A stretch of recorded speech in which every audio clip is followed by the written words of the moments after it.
proposing these mandated vaccine passports for airline Casey travel. DeSantis, I got an the idea. First What about Lady of Liberty Florida, passports? who is a friend I'll of tell you our what family. I mean in just a sec. NASCAR fans erupt with the chant of, you guessed it, F Joe Biden. I'm going to talk about 10 other things the F word could stand for in the chant. Get your mind out of the gutter, people. In the second hour, we'll have James Carafano with us. We'll talk about Lieutenant Colonel Scheller being jailed. We'll talk about the Chinese aircraft that are harassing Taiwan, as well as other issues. Nancy Pelosi sets an October 31st deadline for the $1.2 trillion infrastructure bill, but Biden has thrown in with the progressives, the far left of the party. I told you guys, this guy was never Lunchbox Joe. I know that he's not all there cognitively, but I'm telling you, this guy has never been Lunchbox Joe. He has never been a moderate. He's never been this nice guy. All you have to do is go back and look at his voting record. The guy has been a fraud. That may be one of the F words. This guy has been a fraud for a long time, in my opinion. I'm sure he got along great with all the people in Washington, D.C., all of his colleagues, when he didn't do anything of substance except legislate. But now that he has power, the guy is showing that he really is a liar. He's a dictator. He wants to be a dictator, wannabe dictator. So we'll get into that a little bit. And then Kyrsten Sinema, you guys see, did you guys hear and see what they did to Senator Kyrsten Sinema, as well as what they did?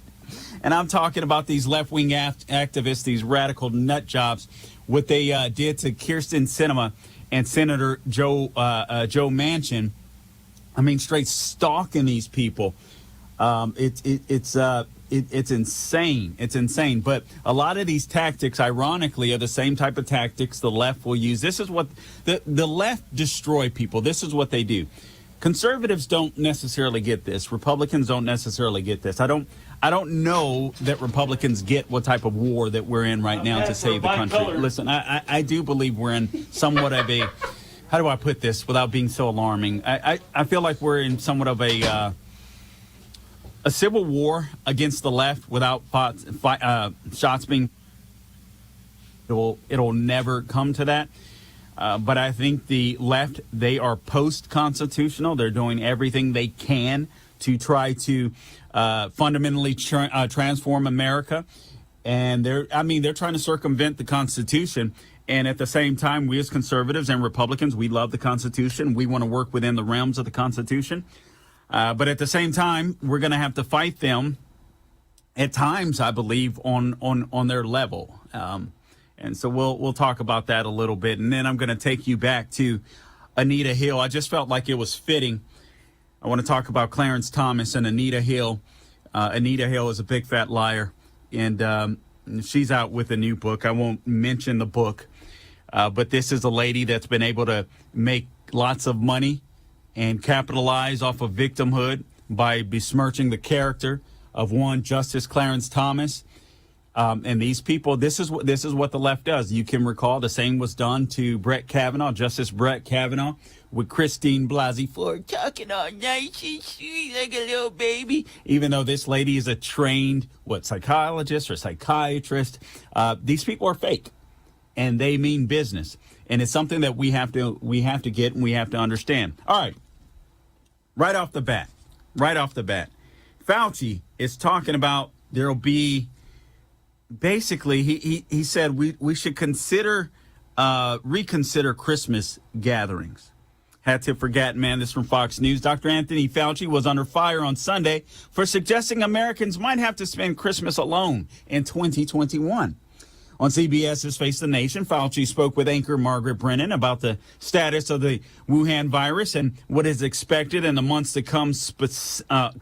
Specifically, Brennan wondered if families can gather for Christmas.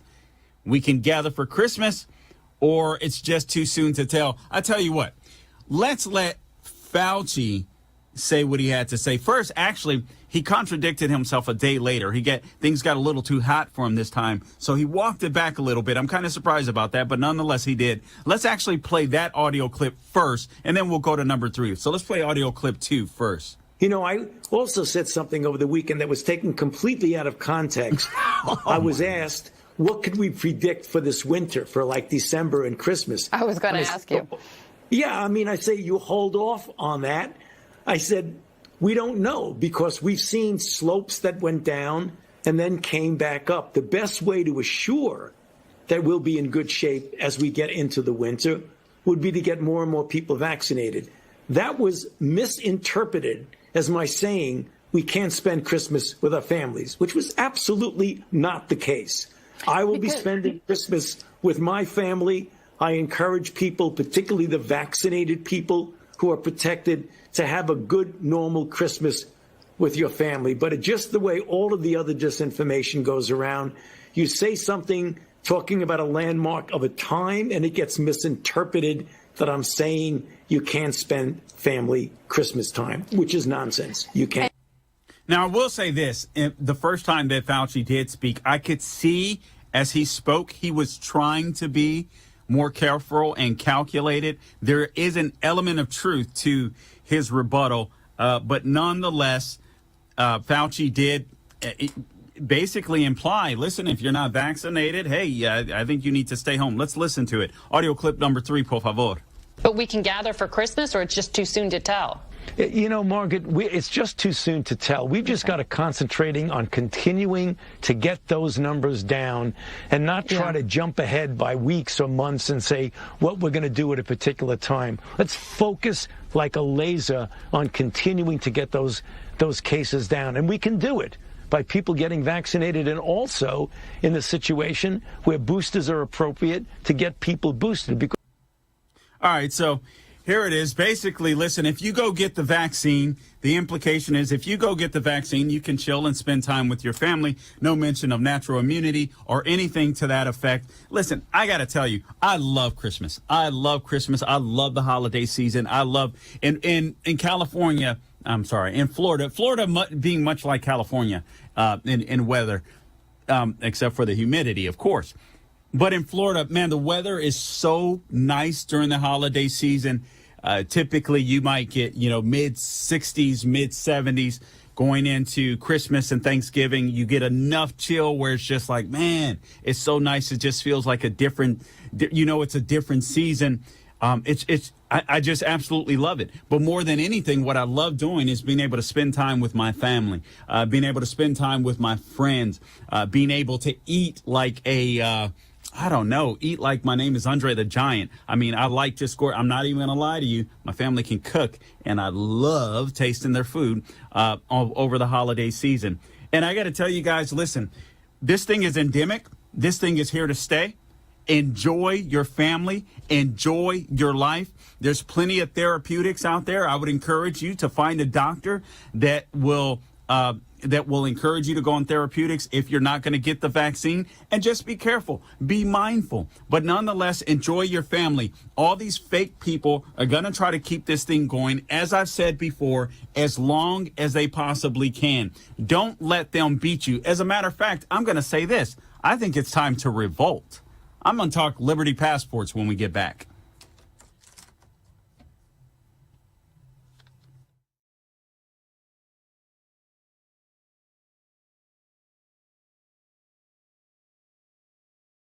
The Democratic Party somehow has convinced black people that they're the good guys. Never mind the skanky history of the Democratic Party. That was a party of slavery. They're racist, racist, racist. Everything's racist. Look for Salem Now in the App Store or go to salemnow.com. Trending now on America First with Sebastian Gorka. And as far as I'm concerned, if I may, as a former insider, the key question is going to be personnel. We need to build the bench that helps staff you and doesn't subvert you. What are your plans? What would the second term look like? And who's going to build that bench for you, sir? Well, first of all, for your listeners, you did a fantastic job. You were terrific. I deal with you a lot. And I dealt with you after you went out and made a fortune. I hope you're making a fortune anyway, but I think you are based on your ratings. But I dealt with you a lot, and that's why I do your show, and I don't do a lot of other shows. I do people that I respect and people that have been fair, and you've been really, I congratulate you. But you were very important, and the great job that you did. You have a knowledge. I heard the word strategist mentioned in the opening, that you were a strategist, and that's really what Biden needs. He needs somebody to help him because our country is embarrassed. Our country has never been embarrassed like they are right now. In the speech in Alabama, where we had a massive crowd, they say 68,000 people showed up in the rain. It was rain and thunder. And I had the idea the morning of, this was Saturday, the morning of, put up the General Patton, the opening monologue that he does in the movie Patton, which I don't know if it got the Academy Award or very close. And I think George C. Scott did get the Academy Award. But we put up the opening monologue, and I said, that is not a woke general, but it's a general that knows how to win. And we have guys that are more interested in things that have nothing to do with our military. It's really what's going on now is crazy with our whole country. What they're doing now to our country is absolutely frightening. Keep up with what's trending. Subscribe today at rumble.com. This is why we're fighting for the soul of America. You should be able to share ideas without fear of being fired from your job or shouted down. You are not to be heard. This is one of the few things we have no precedent for in the United States. You have the right to remain silent. Look for Salem Now in the App Store or go to salemnow.com. Man, I miss my father, and I want him to be here with me, but he's not. We all had something in common. A lot of us were miserable. We had no fathers in our lives. This is how I began the life of crime. I desired to have a father who would tell me that what I did was wrong. Look for Salem Now in the App Store or go to salemnow.com. I grew up poor, which is even worse than being poor.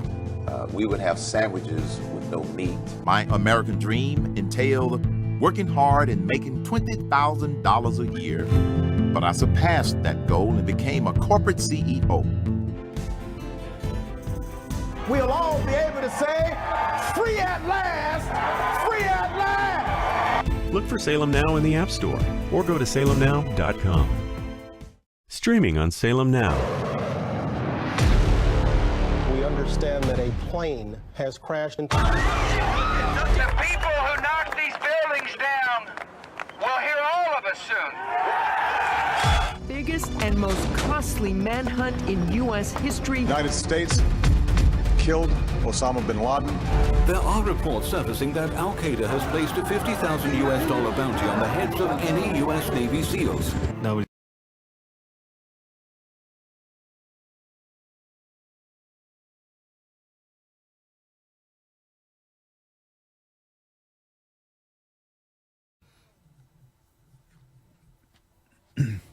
All right, welcome back to the Larry Elder Show. I am your special guest host, Carl Jackson, filling in for the great Eldersky. Again, you can call the ReliefFactor.com studio at 888-971-7243, 888-971-7243. Let me quickly tell you about Job Creators Network. After a year plus of lockdowns and mandates that crippled America's economy, Washington, D.C. still hasn't gotten the message. Small business owners are hurting while their big global competitors thrive. What's Washington's response? More talk of mandates, government spending, and tax increases on small businesses. The same misguided policies of President Carter that led to soaring gas prices, record inflation, and job losses. Only one organization in America is fighting the war on small business being waged by President Biden and the Democrats. That's Job Creators Network. Job Creators Network is taking their message on the road in October. The Bring Small Business Back bus tour may be coming to your town. Visit jcnbustour.com to see the tour schedule. And if you live in or around Atlanta, get your tickets to a special event with speakers you won't want to miss. Go to jcnbustour.com for more event info and future tour stops. And it was a fun night, guys. I went to the one in Tampa here, and I got to tell you, it was a great time sitting on stage with Alfredo Ortiz and Mike Gallagher and Rebecca Warcel, I believe. Anyway, it was just a great time. So go check that out. jcnbustour.com, jcnbustour.com. I think it's time to revolt. I really do think it's time to revolt. And I'm not talking about go crazy. I'm not talking about, grab your arms and get out in the street and go crazy. I just think it's time to stop listening to these guys. We know what they're up to. These guys are post-constitutional. They're circumventing your power. They're gaining power for themselves or accumulating power for themselves. That's all they want to do. And it's up to us to just resist. It's up to us. As a matter of fact, when it comes to Christmas, I'm looking forward to inviting more people over. I'm trying to think of who else I can throw on the list. I'm like, forget Fauci. Forget him. I don't think I'm being irresponsible. I can wash my hands. I can use therapeutics. If other people are vaccinated, right? Or if they're using therapeutics, or if they're unafraid, I'm unafraid. I've had it. I've got natural immunity. I know that won't last forever, but we also know that these leaky vaccines that they use, which even they shouldn't even be called vaccines. They shouldn't be called vaccines. They really shouldn't, because they don't sterilize and they don't stop transmission. So it's not the same thing, even though Greasy Gavin Newsom would like you to think otherwise.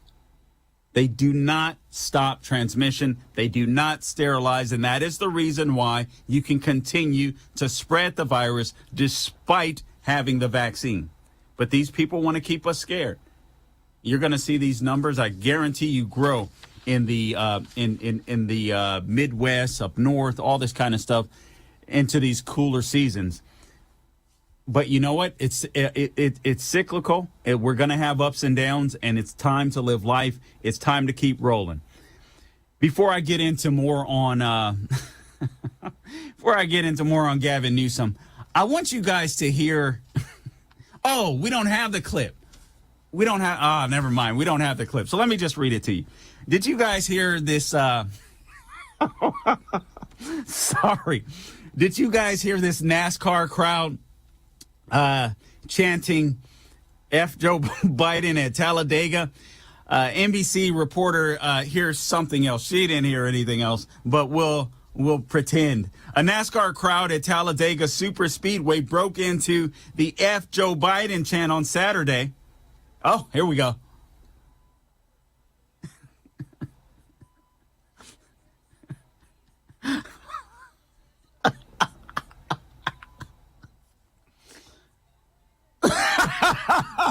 All right, so swinging, I like that. All right, so what did she say? What did she say again? Okay, so let's go, Brandon. So.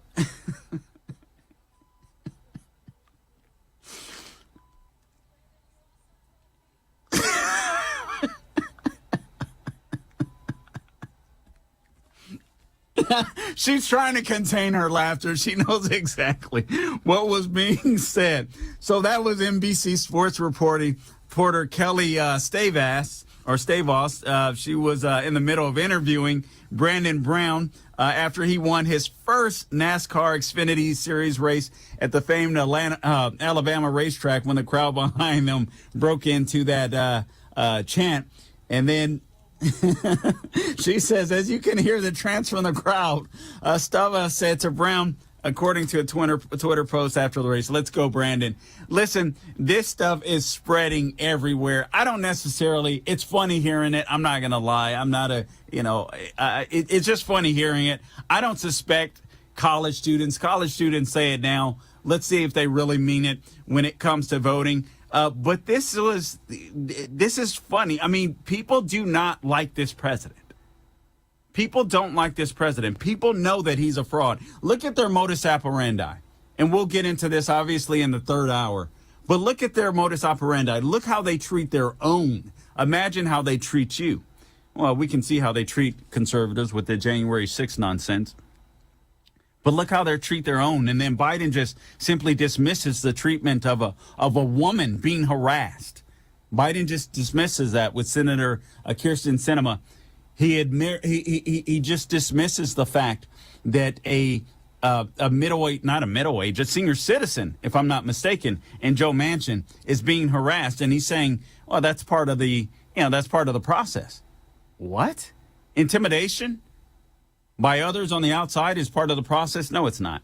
And I doubt that anything like that has ever happened to Joe Biden. But I've come up with a bunch of different F words that I was thinking about when it comes to Biden. And then we're going to go through some of Biden's failures in this hour, and we'll get back to Gavin Newsom and this vaccine mandate nonsense. But let me just share some F words that came to mind when I was thinking of Joe Biden. Failing agenda.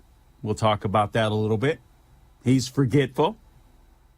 He's fragile. This guy is probably the most feckless, at least in my lifetime, the most weak and feckless president I've ever seen. And the world knows it. We have Ukraine already saying, and we'll talk to James Scarafano about this in the second hour. They don't know that they can trust Biden after what they've seen occur in Afghanistan. This guy's completely weak. You see China being aggressive towards Taiwan. I mean, these people are completely emboldened with this guy in the White House. You see people, even the Remain in Mexico border city policy, the Remain in Mexico policy, it's basically null and void because Mexico realizes, hey, we don't have a deal with Biden. We don't have to do anything, this guy says. So people can just come from other countries, walk right through Mexico, come right into the United States of America. Biden is also felonious. He's frivolous. He's a feeler. He likes touching little girls and sniffing their hair. We'll get into more of this.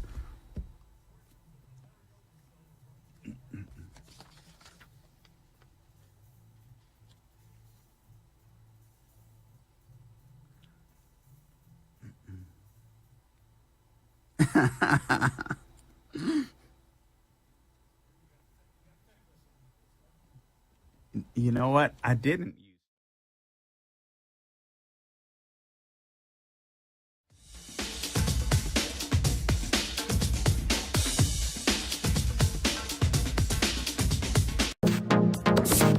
Trending now on the Dennis Prager Show. When I started teaching, I was only 25. I was only 7 years older than my students. That's not a great span of time for between a man and a young woman, and it is a daily distraction. That's right. It is. I thank you for your honesty. That is exactly right, and it is not his fault. He's built that way. It's no more his fault than food is a distraction to the hungry. Okay? There is no difference between the two.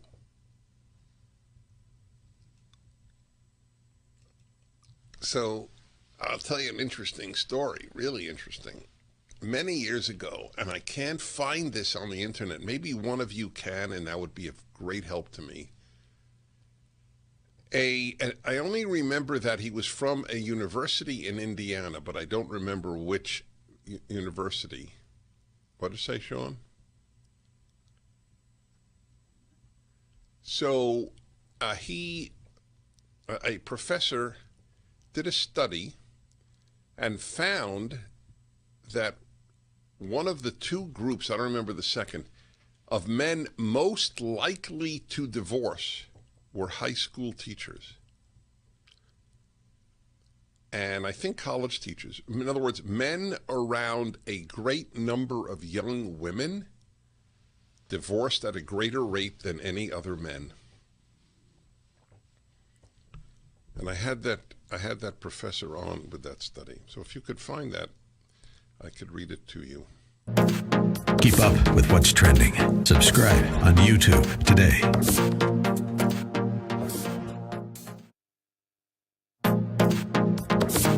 Trending now on The Larry Elder Show. So anyway, you start with that notion of 15,000 people under that bridge in Del Rio. 15,000, okay? These are the numbers released by DHS. Number returned to Haiti, 1,401. Number in Customs and Border Patrol custody, 3,206. Number remaining at the bridge in Del Rio, according to DHS, 3,881. So I'm sorry, those three numbers that I just gave you are about 8,500. Where's the other 8,000? Where are they? And the answer might be St. Louis. That might be in the suburbs of Dallas and Fort Worth, right outside my door, because this is the plan. Do not let yourself be caught walking around saying, this Biden-Harris administration, they're just inept. They don't have a plan. Oh, yes, they do. Huge waves of a needy underclass pouring across our border so that you instantly need far more social services, far more government spending, because that is the crack pipe of the left. And then ultimately, all of these people are going to vanish into the tapestry of America, where they will eventually be normalized.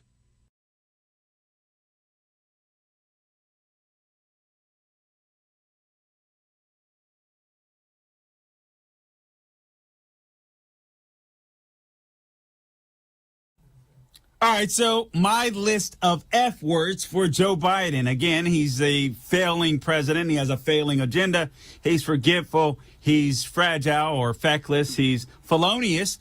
We know that he's capitalizing. He and his son, both Hunter Biden, are capitalizing off of their corruption, while Hunter Biden is out there painting and making buku money and providing access to his father. These guys are criminals. These guys are thugs. He's frivolous. We've seen that with his dismissal of the treatment of Senator Kyrsten Sinema and Senator Joe Manchin. If I were a transgender named Kyrsten Sinema, I would, or Carla Sinema, I think I straight up switch Republican. You're going to intimidate me like this? You're going to treat a woman like this? Okay. You want to play that game? I'll switch Republican. You don't think she'd get reelected in Arizona? I think she would, because she's kind of quirky. You don't exactly know where she's going to go all the time, but she's obviously someone that has a bit of conviction. She has an issue when it comes to debt and spending. And honestly, some Democrats used to be that way, liberals. But now you have these leftists that want to totally transform the country, want us to go towards green energy and all this kind of stuff that just empowers them and totally makes us bankrupt. It's crazy. And there she is fighting back. She should switch parties. She should switch parties. I know that's highly unrealistic, but I think she should. And quite frankly, if she did, I think she'd get reelected as a Republican. I don't know. Probably ask Charlie Kirk about that. He does a lot of work in Arizona. I believe he lives there. Also, Biden is a feeler. He likes feeling little girls' hair. He likes sniffing on little girls' hair. He's a fear mongerer. All this stuff, lying about what's going to happen with COVID and just trying to keep the fear alive so that you'll acquiesce, all of those that are unvaccinated. And honestly, again, we should be using immunity versus non-immunity as opposed to vaccinated versus unvaccinated, because, again, we do know that there's natural immunity out there. We also know that we're in a financial crisis with this guy. We hit a 30-year high when it comes to inflation. Are you out there paying more for gas, groceries? You can thank Joe Biden for that. We're going to have a supply chain issue. By the way, recall last week we had Rebecca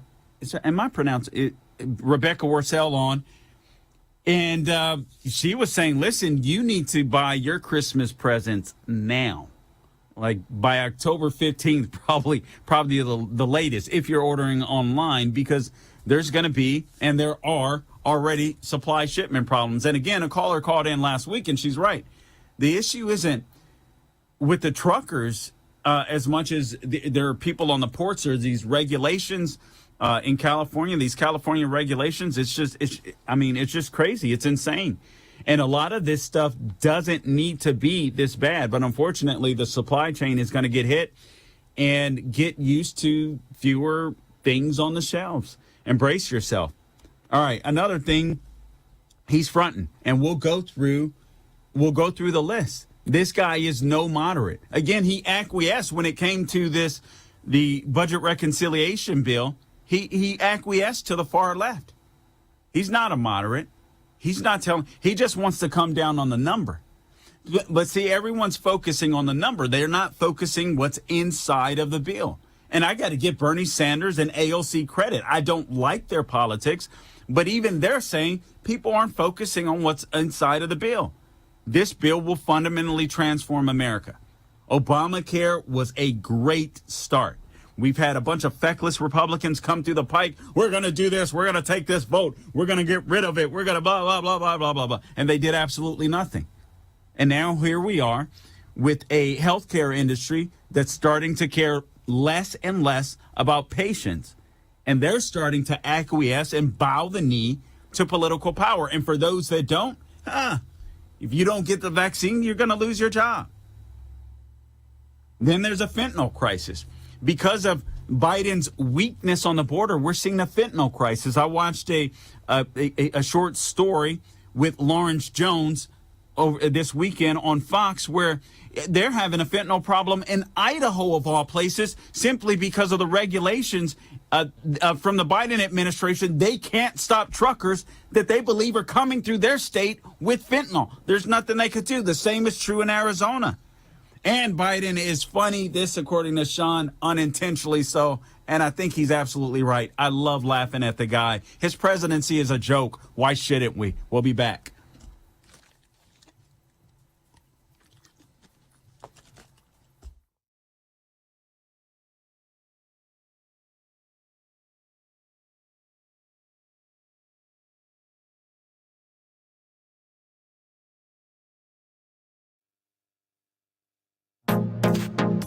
Trending now on the Hugh Hewitt Show. Yesterday, that not one Republican would support the budget that's coming over with a debt hike attached. They will not support a debt hike relief standing alone. Is that your position? Absolutely. Democrats have the White House, the House, and the Senate. They don't want any of our involvement with all their radical spending, which we shouldn't be. And so if they want to raise the debt ceiling, they want to do it on their own. You know why? They've been very clear. They don't want to do the debt ceiling on their own because they know it's toxic. They say, well, we want you to be part of our what we're doing here. You know, their budget in this deal, the $3.5, which is really $5.5 trillion, will take our debt to $45 trillion. Now let's look at what's happening in families right now with inflation. It's hurting our poorest families. It's hurting our families on fixed income. And the Democrats are causing all this with their spending, and they don't want to be responsible for it. They are responsible for what's going on. And so do you think you'll keep, for example, you've got to get Senator Murkowski reelected, and I hope you do. I think she's a good, solid vote on 99% of the stuff that we vote on. Will she and any other Republican think about bolting and voting for it? Because it will hurt them. It will really hurt them if they vote for any Democratic package. Are going to vote for it. We have a clean continuing resolution that McConnell and Richard Shelby put together that will deal with. We're not going to do the debt ceiling. That's the Democratic responsibility. We'll keep the government open. We will help with the Afghan refugees, and we'll also help with the disaster relief for Louisiana. So ours is clean, all right. But the Democrats don't want to do it. I don't know if we'll even get a vote on it. So the Democrats might shut down government. I don't think they will, but they could decide to just shut down government. Keep up with what's trending. Subscribe on YouTube and at rumble.com. Trending now on the Mike Gallagher Show. I also have a view that the withdrawal of those forces would lead inevitably to the collapse of the Afghan military forces and eventually the Afghan government. Well, you were right, and it took 11 days for the Taliban to take over Afghanistan. Have you seen some of the images coming out of Afghanistan, by the way? They're real pleasant. Bodies being hung from overpasses, people being executed in the street, an Afghan soldier led out into the street and just shot dead. The Taliban walking around with these giant whips and they're hitting women over the backs. Here's Secretary Austin also contradicting Biden and exposing Joe Biden for the bald-faced lie, the bald-faced lie he told the American people. It's a simple question, Secretary Austin. He said no senior military leader advised him to leave a small troop presence behind. Is that true or not? Did these officer and General Miller's recommendations get to the president personally? Their input was received by the president and considered by the president for sure. In terms of what they specifically recommended, Senator, as they just said, they're not going to provide what they recommended in confidence. What a crap storm. What a crap show. Senator Josh Hawley put it best. Thank goodness for people like Josh Hawley and Marsha Blackburn and Dan Sullivan. The Republicans were certainly on fire yesterday in holding these failed commanders to have some sort of at least a public accountability.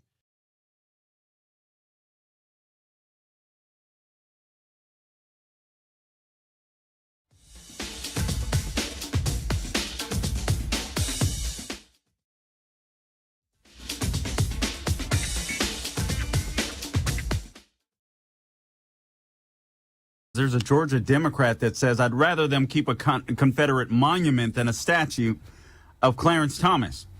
This is totally insane, but that was State Representative Donna McLeod. So we'll talk about this. These people have lied, and I think a lot, well, maybe they don't. A lot of people know that it was a straight lie when it comes to Anita Hill, and I am declaring it. Anita Hill is a liar, just like Christine Blasey Ford is a straight-up liar. It's one of these things. One of the benefits of having gone through the court system is, honestly, when it's always different. When you go, okay, let's put it this way. You always look good when your attorney is asking the questions. When you're cross-examined, it tells a different story. And that's always the case. If someone is consistent and concise, they're a good witness. But the vast majority of people, witnesses that you see, you'll see a crack. They'll make one mistake. Literally within the first, I can't recall, I'm thinking of the Christine Blasey Ford, not the trial, but when she was cross-examined, I forget the name of the lady. It literally took about a minute where she started contradicting herself. And many people, if you're not familiar with court settings, you won't pick up on it. But right away, okay, she's lying. She's lying. And then evidence came out later that she was completely lying, that it was completely political, but that's swept under the rug. And now you still have 50% of Americans that think Brett Kavanaugh is some type of gang rapist. But that's how the left rolls. The left is evil. I'm not talking about every Democrat. I'm not talking about a liberal per se, but the left, the radical left, they are evil people. And you should recognize that. Another F that Sean thought about during the break is Biden is the father of a crackhead. So there's another F for you. But listen, I want to go through the list.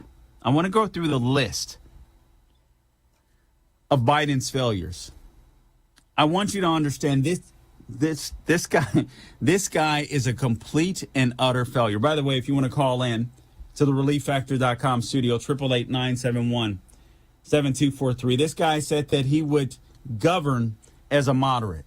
Now, I never believed that to be true, but did I believe he would be as radical as he is right now? No, honestly, I didn't. I knew that he would be more to the left than people assumed just based upon his voting record in the past. The guy, in my opinion, doesn't have core beliefs. He goes along to get along. And I think this has been the case for a good portion of his career, except maybe when it came to the Hyde Amendment. But you can see now that he has power, he doesn't care about that. He'll fund abortions with federal money all day long, with your money, regardless of how you feel, all day long. It's crazy. All right, so one of the things that Biden mentioned, he said, listen, there'll be no vaccine mandate.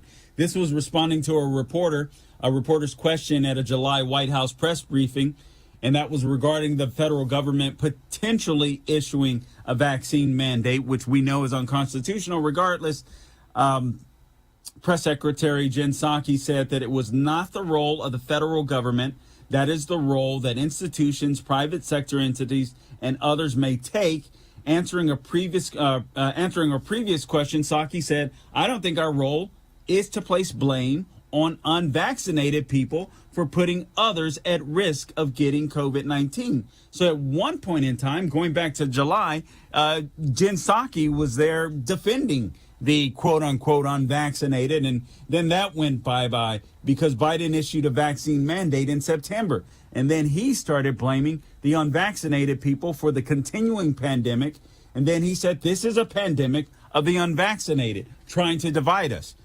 Just real quick side note, speaking of dividing us, did you guys hear about this Facebook whistleblower? Frances Haugen speaks publicly ahead of a congressional testimony. You guys heard that Facebook was down today, Facebook, WhatsApp, was it Instagram as well? All down today. This is what the left does, whether they're in the White House like Biden or whether it's Facebook. A Facebook whistleblower revealed her identity. Okay. Facebook, Instagram, and WhatsApp. Thanks, Sean. Okay, so a Facebook whistleblower revealed her identity in a Sunday night interview while trashing the social media giant for prioritizing divisive content over safety to garner high profits. Frances Haugen, 37, spoke out publicly for the first time since quitting Facebook in May when the company dismantled her unit that attempted to address misinformation on the popular platform. Before leaving the company, Haugen copied thousands of pages of internal documents, some of which had already been reported on to back up her claims. The thing I saw at Facebook over and over again was there were conflicts of interest between what was good for the public and what was good for Facebook. Haugen said this on CBS's 60 Minutes. Facebook over and over again chose to optimize for its own interests, like making more money. Haugen, a data scientist from Iowa, linked what she characterized as Facebook's inaction in squashing misinformation on the January 6 U.S. Capitol riot. After the polarizing 2020 election, Haugen said the company got rid of the Civic Integrity Unit and disabled some safety features it had put in place to reduce misinformation. They told us we're dissolving civic integrity. Like they basically said, oh, good, we made it through the election. There wasn't riots. We can get rid of civic integrity now, said Haugen. She goes on to say, fast forward a couple months, we got the insurrection. As soon as the election was over, and it wasn't an insurrection, by the way, but I'm reading her words. As soon as the election was over, they turned them back off, or they changed the settings back to what they were before to prioritize growth over safety. So these people like dividing us. These people like making us mad. It makes them more bucks. That's what Zuckerberg wants. And that really feels like, she says, a betrayal of democracy to me. There's no doubt, obviously, this is a lib, but nonetheless, she wants some type of integrity. Facebook told CBS that work undertaken by the dissolved department was allocated internally to other units. Haugen told host Scott Pelley that Facebook enables divisive content to flourish because of changes it made in 2018 to its algorithms that prioritize content for individual accounts based on their past engagement. These people should not be immune from Section 230. We'll get into more of this as well as more of Biden failures when we get back.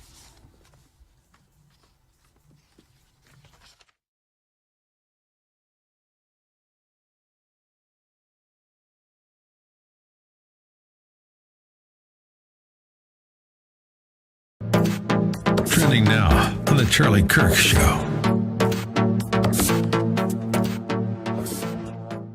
Afghanistan continues to be a mess, and Americans are stranded in Afghanistan, and our government is uncertain what to do. We have some exclusive frontline updates from Afghanistan to share with you, including how private contractors and private citizens are stepping up and doing the job that our government refuses to do. And also, we're going to go into great detail all of the weapons that we have left behind in Afghanistan. And it's not just bullets and guns. It is some of the most sophisticated, top-level weaponry. We're going to get into all of that and the cost associated with it. Keep up with what's trending. Subscribe on YouTube and at rumble.com. Trending now on The Mike Gallagher Show. Any teacher who's taping masks to 9-year-olds' heads should be fired immediately. I mean, that's not, I'm not going out on a limb here to say that. Do you disagree with that? Now, the lunatics who are so mask and vaccine crazed, who are freaking out about 100,000 people in a college football stadium, I'll bet they think that's okay. Well, if the 9-year-old doesn't have his mask on, you got to tape it to his head. Now tape the mask around it so it stays over his mouth and his nose. Not only should the teacher lose her job, she should be arrested. That's assault. Keep up with what's trending. Subscribe on YouTube and at rumble.com. Trending now on The Mike Gallagher Show. I would say that this is now on track, Peter, to be the largest airlift in U.S. history. And that is bringing American citizens out. It is bringing our Afghan partners out. It is bringing allies out. So no, I would not say that is anything but a success. Okay. As the kids would say, OMG. Yeah, we have an extensive vetting process. Sure we do. I've been to the border, lady. No, you don't. No, you don't. But again, back to Kamala Harris. There she is trying to escape this mess by hiding out in Singapore. But there are reporters there, too.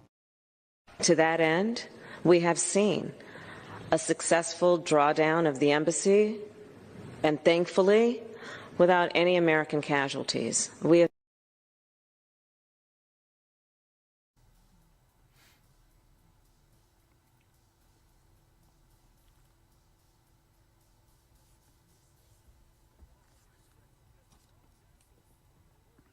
All right, welcome back to the Larry Elder Show. Hat tip to Will Kirby. He just sent something. Gavin Newsom is insane. This guy, he's drunk on power right now. He just signed something called the Momnibus bill. So maybe we'll touch on that a little later. There's more, there's more fake stories as well about racial attacks that have been happening. We'll get into that. Some fake racism out there for you.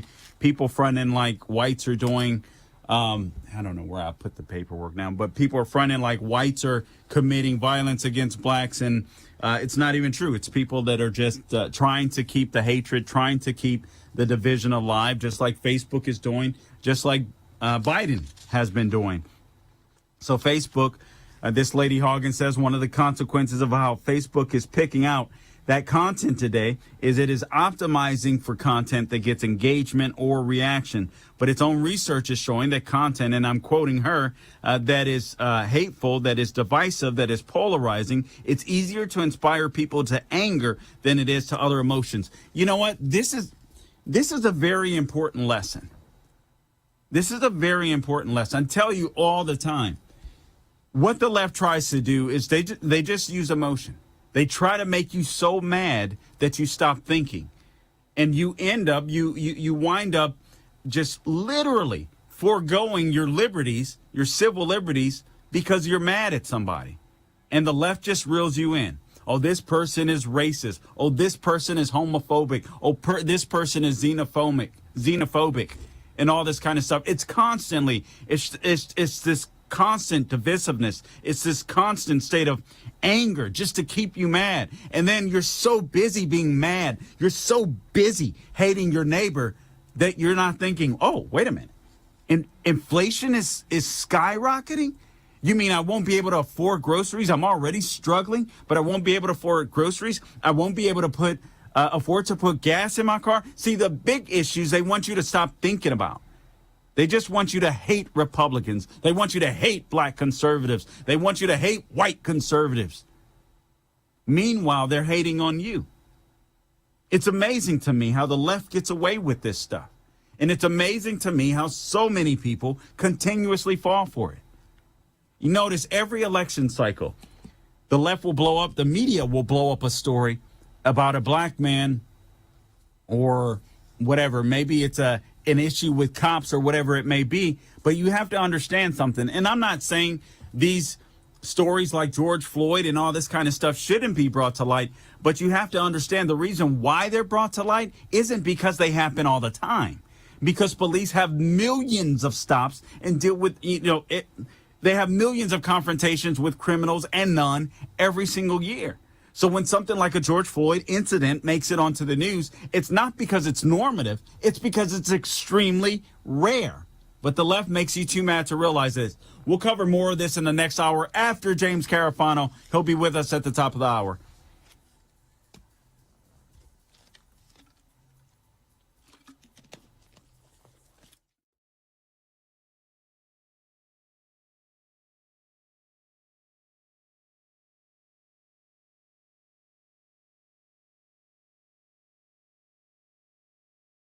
Streaming on Salem Now. I grew up poor, which is even worse than being poor. Our lunch consisted of whatever my mother could scrape together from the dinner the night before. We would have sandwiches with no meat. My American dream entailed working hard and making $20,000 a year. But I surpassed that goal and became a corporate CEO. Put in an economic growth plan called 999. We'll all be able to say, free at last, free at last.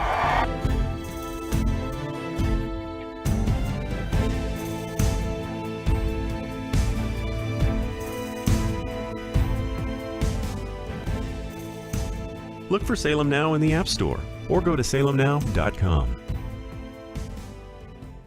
Streaming on Salem Now.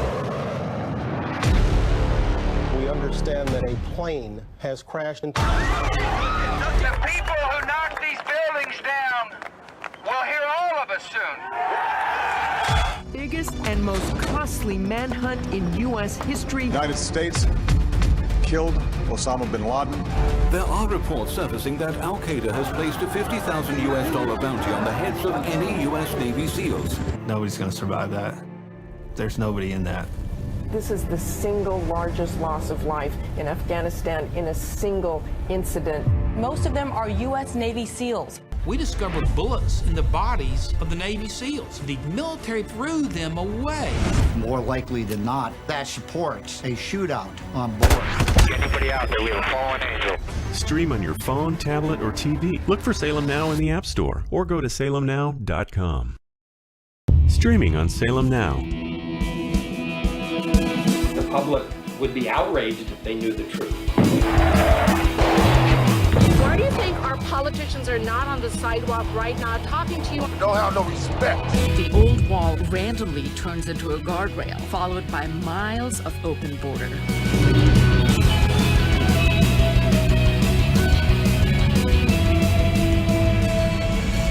Human trafficking gone. That journey is extremely dangerous. The 7-year-old girl died in the desert. From the country of India. A great pillar of the community was killed by a man who had been deported at least twice. This little urn contains the ashes of my son. His dream cut short forever. We're so worried about other countries' problems, and we don't even focus on our own. Look for Salem Now in the App Store or go to salemnow.com. This is a story of how 1 million children were placed with local foster families. Parents from all walks of life share their stories of overcoming the one-child policy by taking in orphans. At a time where there's so much negativity and cynicism, here's proof that a single leap of faith can change the world. Look for Salem Now in the App Store or go to salemnow.com. Streaming on Salem Now. This is a story of how 1 million children were placed with local foster families through an unlikely alliance between the Chinese government and a British footballer. Parents from all walks of life share their stories of overcoming the one-child policy by taking in orphans. With unprecedented access across the country, this is a unique insight into the lives of the 90s orphans now driving the 21st century's fastest growing economy. This story needs to be told across the world. At a time where there's so much negativity and cynicism, here's proof that a single leap of faith can change the world. Look for Salem Now in the App Store or go to salemnow.com. Streaming on Salem Now. Out of your mind if you think this family can pick you up every time you fall. Every time I take one step forward, seems like I fall. Boy, Dylan Wright came in this morning. He wants to fight you. Never say die, gonna give it all. This is your opportunity to get back on your feet. This is my time. Won't quit, I'll just be. You gotta know who it is you're fighting for. That's the fight, Bo. I can't believe I'm saying it, that Bo Lawson can go 10 years without a competitive fight, and here he is going toe-to-toe with the world champion. No one expected this out of him.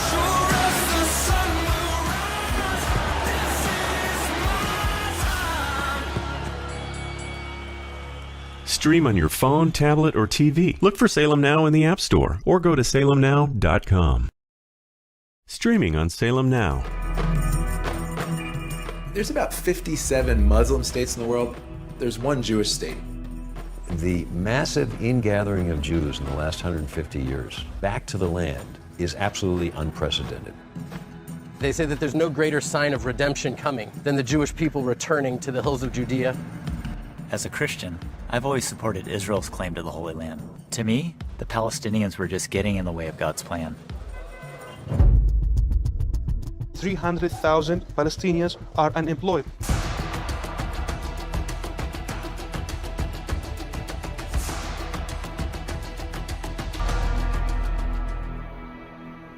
In spite of all the years of conflict, there's hope here, if you know where to look for it.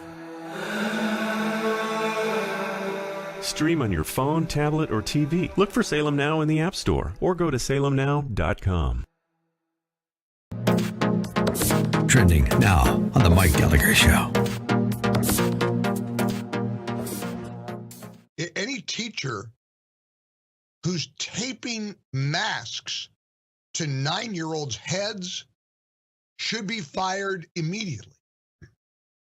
I mean, that's not, I'm not going out on a limb here to say that. Do you disagree with that? Now, the lunatics who are so masked and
The number to call in, 888-971-7243, 888-971-7243.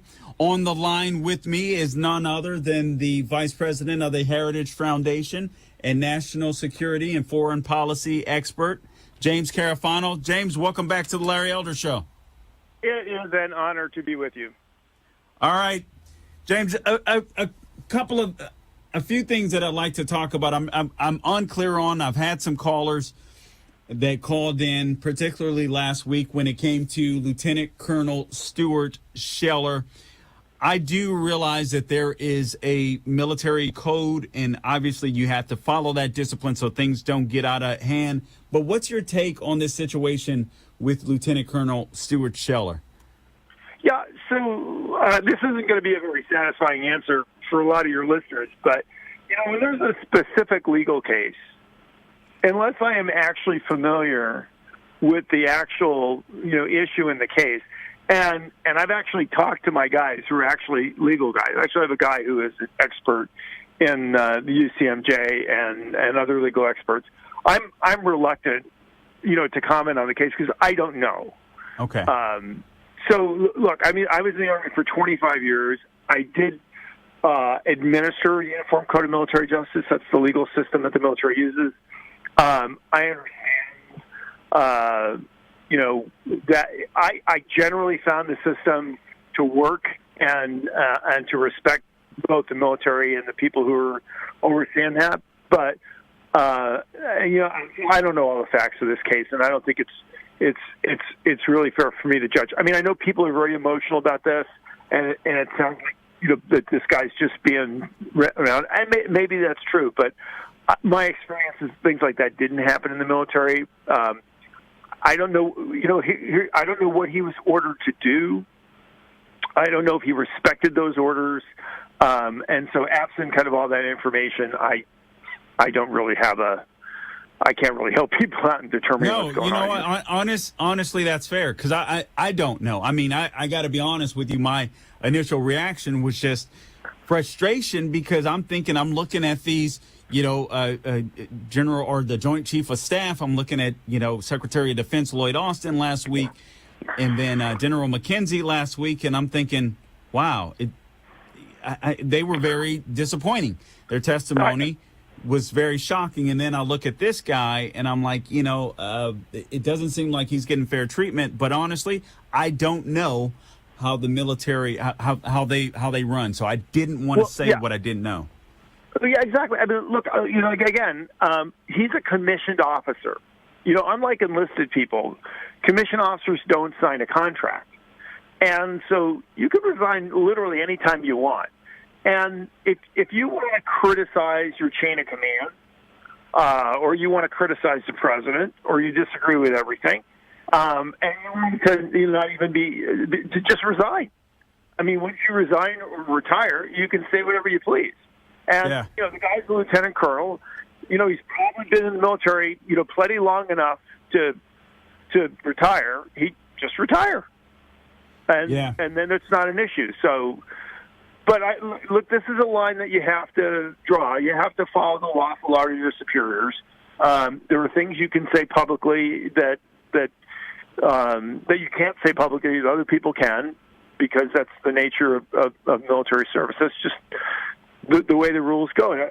Having said that, this is our expectation from him is different than we would have from the Joint Chiefs of Staff when we talked about this. On the one hand, of course, you want to give honest advice to the president. You want that to be done in trust and confidence, because that way everybody can be totally candid.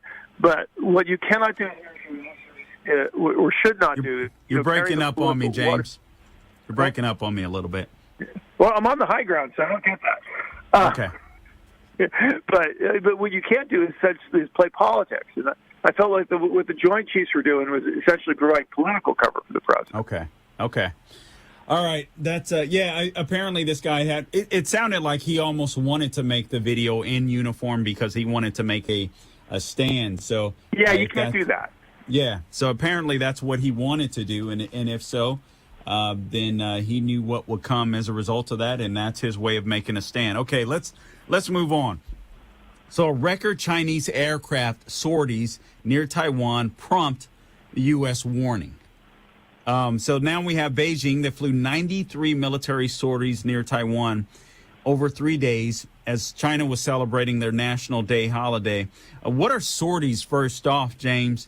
And I know that I know the Biden administration has seemingly been okay as far as China is concerned, but it seems like China is constantly willing to test the resolve of the Biden administration. I gotta admit to you, I'm a little concerned. So a sortie is it could be on land, it could be on sea or in the air, but basically it's one trip out, one trip back. That's a sortie. Okay. So if a plane flies out and flies back, that one sortie. So 93 sorties could be one plane flying out there 93 times, or it could be 93 planes flying out there one time. Okay. This was a pretty big deal. These are 93 planes that violated Taiwan's airspace. Now, that's a pretty aggressive act, and I actually think the U.S. response was pretty weak. For something that demonstrative, the appropriate thing for the United States would be to take a proportional military action to demonstrate support for Taiwan. So sailing an aircraft carrier out there, doing a B-52 overflight, flying in some F-35s from South Korea, that would be appropriate. I think that, matter of fact, not only was it just a statement, I understand it wasn't even a statement from the Secretary of State, and there wasn't a statement from the President of the United States, who gave a speech. I just gave a speech. There was plenty of opportunity for him to say something. So I think we way undershot this. This is not the kind of thing that will force the Chinese to respect the U.S. So I don't think we did enough, quite honestly, for this incident. Okay, so then having said that, my fears is that China will overtake Taiwan. I didn't necessarily, or at least I was hoping that wouldn't be the case. But if the U.S. isn't going to institute the proper action, I mean, what? Well, look, actually attacking Taiwan is not risk-free for the Chinese. First of all, the Chinese have never, they've invaded Tibet, and they've invaded places where people can't defend themselves. But, in actually places where they've actually fought wars, in Korea, in Vietnam, with the Indians, they haven't actually done so well. They have a huge massive military, but it doesn't actually have a lot of combat experience. So, and Taiwan's not exactly a risk-free attack. So there's that. I mean, they could actually have a prolonged conflict. And then there's the thing is a lot of people would die. And the Taiwanese might actually fire back, which means a lot of people in the mainland would die. And then there's things like, first of all, Taiwan's the biggest chip supplier in the world. If there's a war and Taiwan chips go offline, the global economy collapses, and that includes China. So here's the biggest thing. They have Joe Biden. They have the weakest president since Jimmy Carter in the White House. Dude, he's going to be there for 3 more years. They want to milk this guy as much as they can. So I'm not sure that I think they're happy to be aggressive. They're happy to make statements. I'm not sure that they're quite ready to do military action against Taiwan. Okay, I hope you're right. We only have 20 seconds. We only have 20 seconds before the break here, James. If you can stay with me, or 10 seconds, I'd like to talk to you about Ukraine. And it seems as though some of these Afghan refugees are slipping away from the military bases. So I'd like to talk about that. This is Carl Jackson. I'm with James Carafano of the Heritage Foundation. We'll be right back.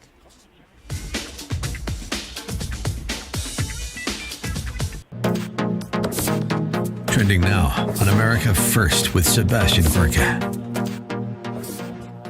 And as far as I'm concerned, if I may, as a former insider, the key question is going to be personnel. We need to build the bench that helps staff you and doesn't subvert you. What are your plans? What would the second term look like? And who's going to build that bench for you, sir? Well, first of all, for your listeners, you did a fantastic job. You were terrific. I deal with you a lot. And I dealt with you after you went out and made a fortune. I hope you're making a fortune anyway, but I think you are based on your ratings. But I dealt with you a lot, and that's why I do your show, and I don't do a lot of other shows. I do people that I respect and people that have been fair, and you've been really, I congratulate you. But you were very important, and the great job that you did. You have a knowledge. I heard the word strategist mentioned in the opening, that you were a strategist, and that's really what Biden needs. He needs somebody to help him because our country is embarrassed. Our country has never been embarrassed like they are right now. in the speech in Alabama where we had a massive crowd. They say 68,000 people showed up in the rain. It was rain and thunder.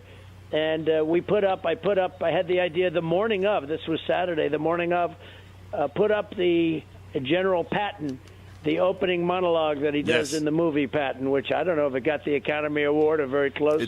And I think George C. Scott did get the Academy Award. But we put up the opening monologue, and I said, that is not a woke general, but it's a general that knows how to win. And we have guys that are more interested in things that have nothing to do with our military. It's really what's going on now is crazy with our whole country. What they're doing now to our country is absolutely frightening. Keep up with what's trending. Subscribe today at rumble.com. This is why we're fighting for the soul of America. You should be able to share ideas without fear of being fired from your job or shouted down. Are not to be heard. This is one of the few things we have no precedent for in the United States. You have the right to remain silent. Look for Salem Now in the App Store or go to salemnow.com. Man, I miss my father, and I want him to be here with me, but he's not. We all had something in common. A lot of us were miserable. We had no fathers in our lives. This is how I began the life of crime. I desired to have a father who would tell me that what I did was wrong. Look for Salem Now in the App Store or go to salemnow.com. I grew up poor, which is even worse than being poor. We would have sandwiches with no meat. My American dream entailed working hard and making $20,000 a year. But I surpassed that goal and became a corporate CEO. We'll all be able to say, free at last, free at last. Look for Salem Now in the App Store or go to salemnow.com. Streaming on Salem Now. We understand that a plane has crashed into... The people who knocked these buildings down will hear all of us soon. Biggest and most costly manhunt in U.S. history. United States killed Osama bin Laden. There are reports surfacing that Al-Qaeda has placed a $50,000 US bounty on the heads of any U.S. Navy SEALs. Nobody's going to survive that.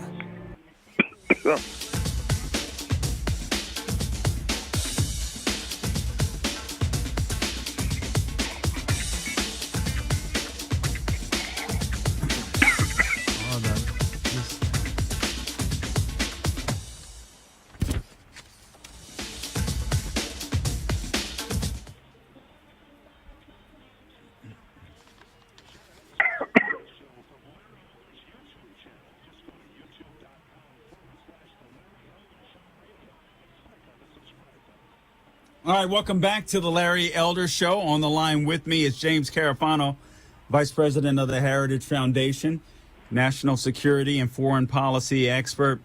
All right, James, Ukraine, unfortunately, I think they're legitimate in their concern that they watch what happened in Afghanistan, and they're concerned that the Biden administration may not have their back, and of course we supply security support for the Ukrainian people.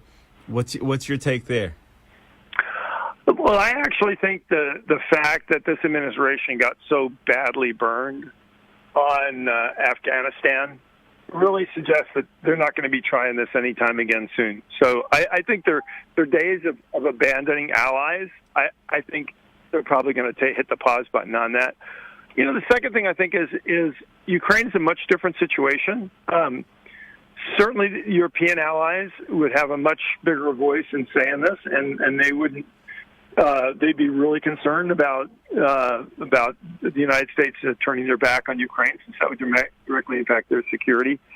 So here, I do worry though, because of all the people that we worry about, North Korea, China, Iran, I think the Russians and Putin is the least risk averse. I mean, he's the least willing to try something bad and just see what happens. And Putin's method of operation is always to look for weakness and opportunity and do something and see if he can get away with it. So, and this is, I think, the great tragedy here is, I think, look, Biden is exactly the same kind of president that Obama was. And what you saw was Obama tried this walking away and weakness and everything else. But then when disaster happened, Obama found himself, having to, whether he wanted to or not, kind of do something about it. And my guess is Biden will do the same thing. But it's like, this is after letting the bull in the china shop and breaking all the china, deciding, okay, well, go in with the super glue and try to do something here. So, Biden's kind of asking for it with Putin, and I'm afraid one of these days, Putin's just going to roll the dice and see what happens. Yeah, that's definitely a concern. Would it be a benefit of Ukraine to be part of NATO, or what benefit would it be for? Well, I've always argued that the worst thing we could possibly do is give Putin a veto over who gets to be part of a collective defense of free and independent nations. I mean, that's a disaster waiting to happen. I think when Ukraine, and there's ways to do this, because there's something in there that says, basically, if you have disputed territory, then you can't join NATO. But, of course, that just incentivizes Putin to seize people's territories and dispute it. I think there's a way for Ukraine, Georgia, and Kosovo, for those countries to join NATO, and I think they should, because I think it would make the alliance stronger. And I think it would show Putin that we're not just going to be bullied around. Yeah, I think that's a great idea. Honestly, I didn't even think about Georgia and Kosovo. That would definitely be a deterrent for sure for Putin. And then you have obviously this what is the, I forget the name of the Nord Stream. The Nord Stream 2 pipeline. What kind of damage could Putin do to Ukraine? I mean, with the Nord Stream 2 pipeline, how would he use that to leverage power over them? Well, the argument is he wouldn't have to send gas through Ukraine to get to Western Europe. He could bypass Ukraine entirely. That would be very injurious to the Ukrainian economy, because Ukraine actually charges for the gas to transit, and also they essentially cut them off and cut other countries off from energy. Putin's already actually been playing with gas prices in Western Europe, and even before the Nord Stream 2 popped up. The other problem with Nord Stream 2 is Putin, he can sell gas at a loss if he wants to. It's not a free market economy. He's not accountable to stockholders. And what he could force them to do is to sell gas and make it so cheap that other energy projects, which would otherwise be, make sense from a cost perspective, he would make it almost impossible for them to make a profit, drive them out of business, and then just go back to charging high gas prices. Wow. That is it's a scary thought there. Okay. I watched a couple of specials, one on, maybe both were on Fox News and read on one. And I remember or recall you mentioning this before, and I think you were about to get off the line at the time, but you said, listen, the borders are our biggest threat. And there's a couple of articles that I've read about fentanyl literally going into, oh my God, Idaho now. They're having big problems in Idaho. They're also having major issues in Arizona. And now I can't find where the headline, I meant to read it, but basically the headline, at least that I read, is that we're having Afghanistan refugees that are literally walking off of military bases or that are unvetted. Have you heard about this? Oh yeah, there was something like 700 that just kind of vanished. What? I think that's a serious issue. I mean, look, we brought them here, and I understand that there wasn't time to maybe do all that stuff at the other end, but there are public health issues, there are public safety issues. You just don't have a right to just walk in the United States and go anywhere you want, which of course Biden doesn't respect. I think to me, that just seems like irresponsible to just let people just walk away like that. But again, this administration's let over 1 million people in the country and done nothing. They actually just put out a rule that says just because you're here illegally isn't enough reason to deport you, which I think is just nonsense. And you go back to the fentanyl thing, it's not just, people think, oh, drug addicts, well, they get what they deserve. There is so much illegal fentanyl in this country now that people are actually selling this stuff on the internet as legitimate drugs. Right. And people are dying.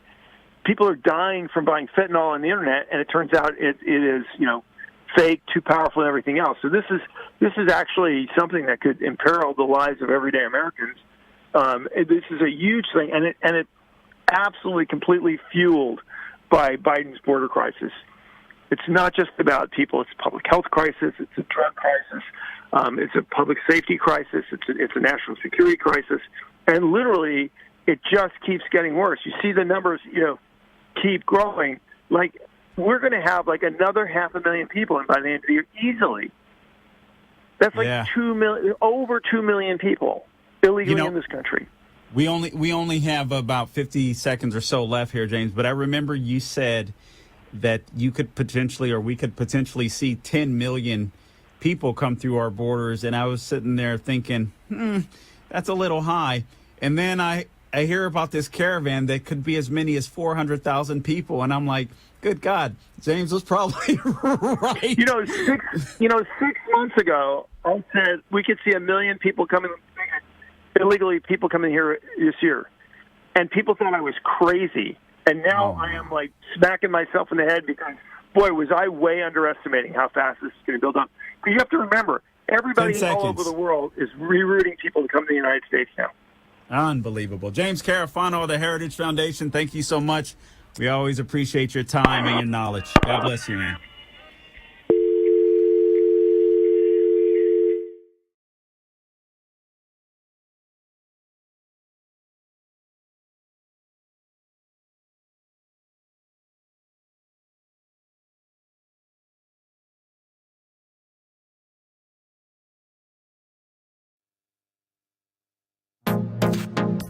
Trending now on The Hugh Hewitt Show. Yesterday that not one Republican would support the budget that's coming over with a debt hike attached. They will not support a debt hike relief standing alone. Is that your position? Absolutely.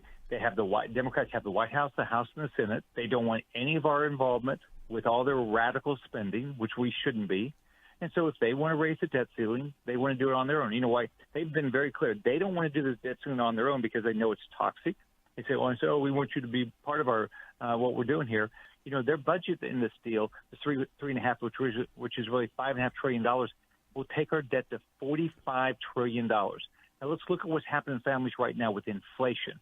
It's hurting our poorest families. It's hurting our families on fixed income. And the Democrats are causing all this with their spending, and they don't want to be responsible for it. They are responsible for what's going on. And so do you think you'll keep, for example, you've got to get Senator Murkowski reelected, and I hope you do. I think she's a good, solid vote on 99% of the stuff that we vote on. Will she and any other Republican think about bolting and voting for it? Because it will hurt them. It will really hurt them if they vote for any Democratic package. I don't think any of them are going to vote for it. We have a clean continuing resolution that McConnell and Richard Shelby put together that will deal with. We're not going to do the debt ceiling. That's the Democratic responsibility. We'll keep the government open. We will help with the Afghan refugees, and we'll also help with the disaster relief for Louisiana. So ours is clean, all right?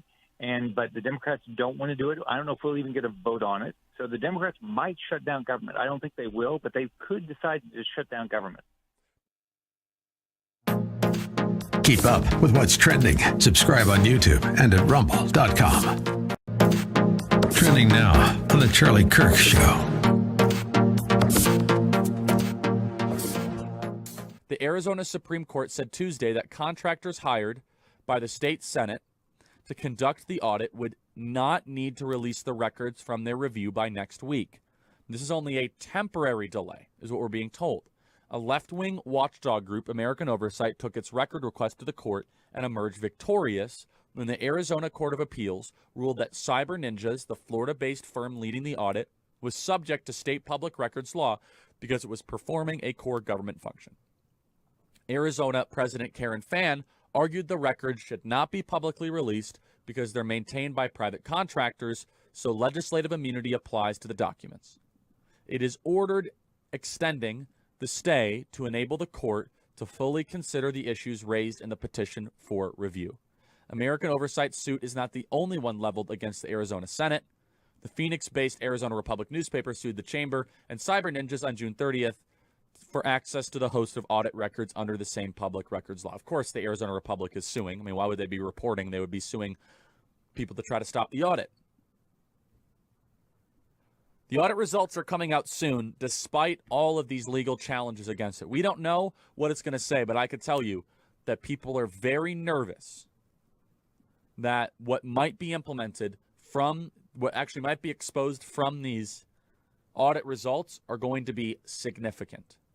Very significant. We know that there were 72,000 more mail-in ballots received than were sent out. We know that this election was interfered with in many different ways, from the Center for Technology of Civic Life, from Mark Zuckerberg's money, and many other people.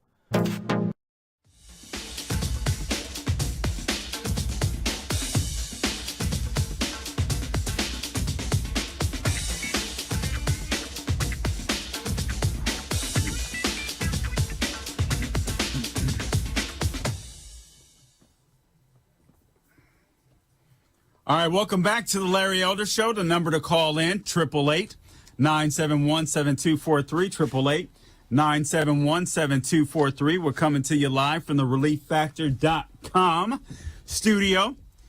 All right, so we've been talking about several things. First off, in the first hour, we talked about Fascist Fauci implying that there shouldn't be a Christmas. We shouldn't gather with Christmas. He backtracked a little bit.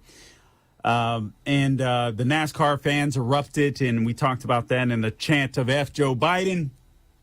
And we were still talking about all the Fs that come into mind whenever we're thinking about Joe Biden. And we went through a litany of them, including a failing agenda, forgetful, fragile, felonious, frivolous. He's a feeler. He likes touching little girls and holding their shoulders and sniffing their hair. He's fronting. He's no moderate. He's a fear mongerer. He's put us in a financial crisis. We have a fentanyl crisis as a result of him. He's funny, but unintentionally, because we're laughing at him. He's the father of a crackhead. Now, I say this honestly. I feel bad. I'm one of these people where I feel bad for Hunter. I do believe that Hunter Biden is a product of Joe Biden.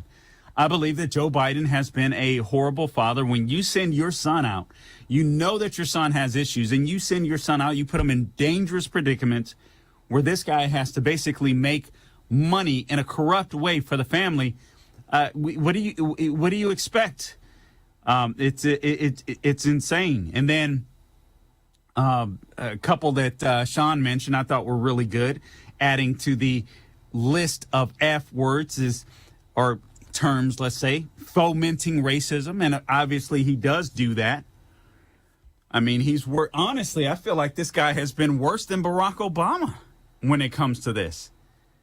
Just constantly fomenting racism. But that's what the left uses now. Keep us divided.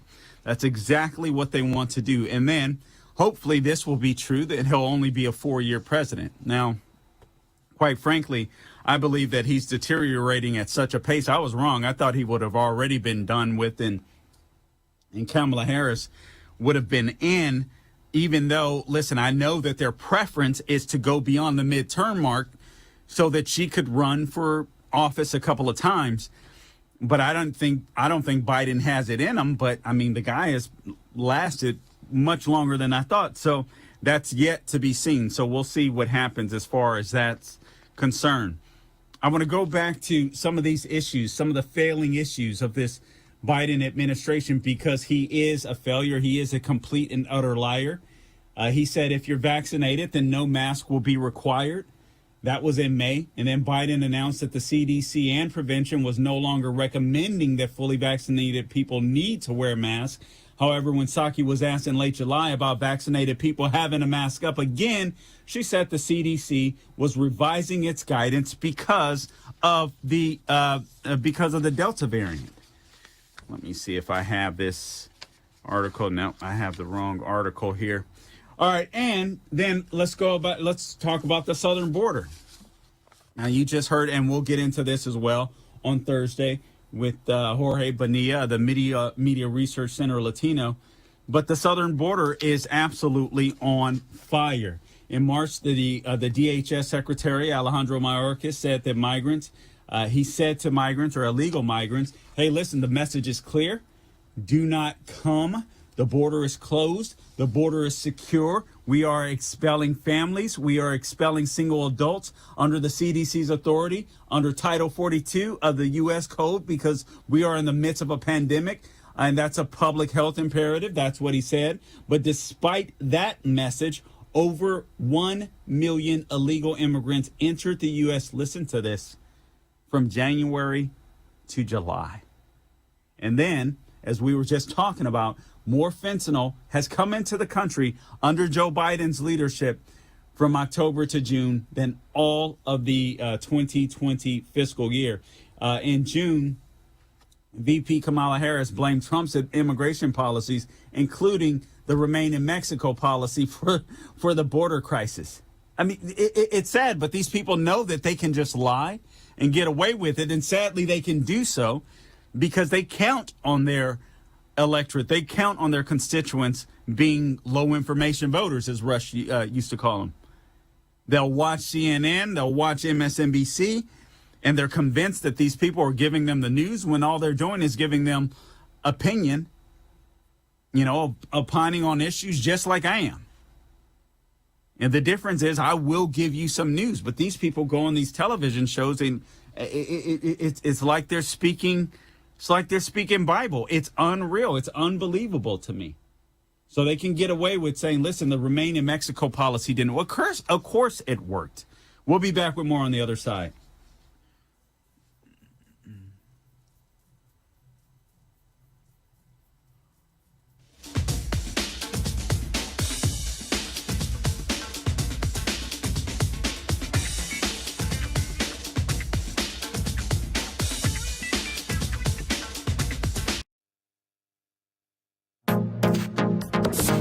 Trending now on the Eric Metaxas Show. This is the left, and we've heard this so many times, that the word is fluid for the Constitution. Oh, it's fluid, it changes in meaning, so there's no real specific definition. Well, that's not true.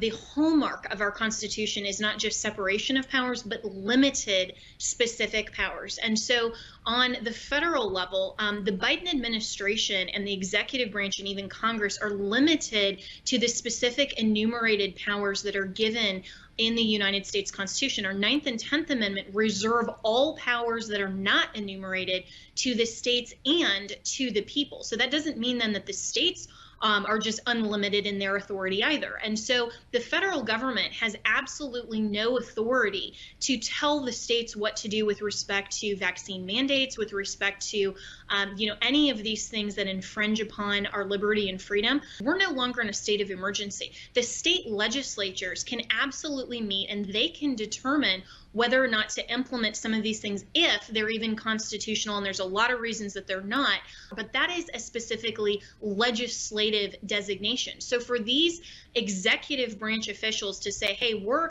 exercising our emergency authorization, we're going to force every individual to show a vaccine passport before they can take advantage and exercise their rights with respect to going into restaurants, gyms, hotels, all of these things, that is a violation of the separation of powers. Our government is not tyrannical. They can't just decide what's best for you and me in the interest of quote unquote public safety. But this is where, Eric, the left wants to go. Keep up with what's trending. Subscribe today at rumble.com. Trending now on the Hugh Hewitt Show. General McMaster and Secretary Esper are blaming you for the Doha agreement. They're saying that you empowered them. What do you make of these criticisms from General McMaster, who was your second national security advisor, and Secretary Esper? Yeah, these are two guys. I had great people in my administration, but those two were stiffs. McMaster was not a smart guy. All he liked doing was talking to the press, and I rarely listened to him, and then ultimately fired him. And Jesper, I called him Jesper because all he did was say yes. Jesper was like a little boy. All he did was say yes. No matter what you asked him, he was a lightweight. And honestly, should not have been in that position. We were rushed because there was a difficulty with a good man who was in there prior to him. He had some family difficulty. And I gave Jesper a try and put him in there for a short period of time. He didn't have what it takes. The men didn't respond. The men and women, the people within the military, did not respect him. And McMaster, all he did was like to write things and write books and complain, and he wasn't a smart person. Just so you understand, they're complaining about the agreement that I just talked about with you, which had strong conditions. And when the reason, as an example, I wanted to be out as soon as possible. We had to get out strong with all our equipment and no death. The reason nobody was killed in the last 18 months was because of what we did. Beyond the agreement was because of the relationship I developed with the leaders, With and Abdul. in particular with Abdul. Keep up with what's trending. Subscribe on YouTube and at rumble.com.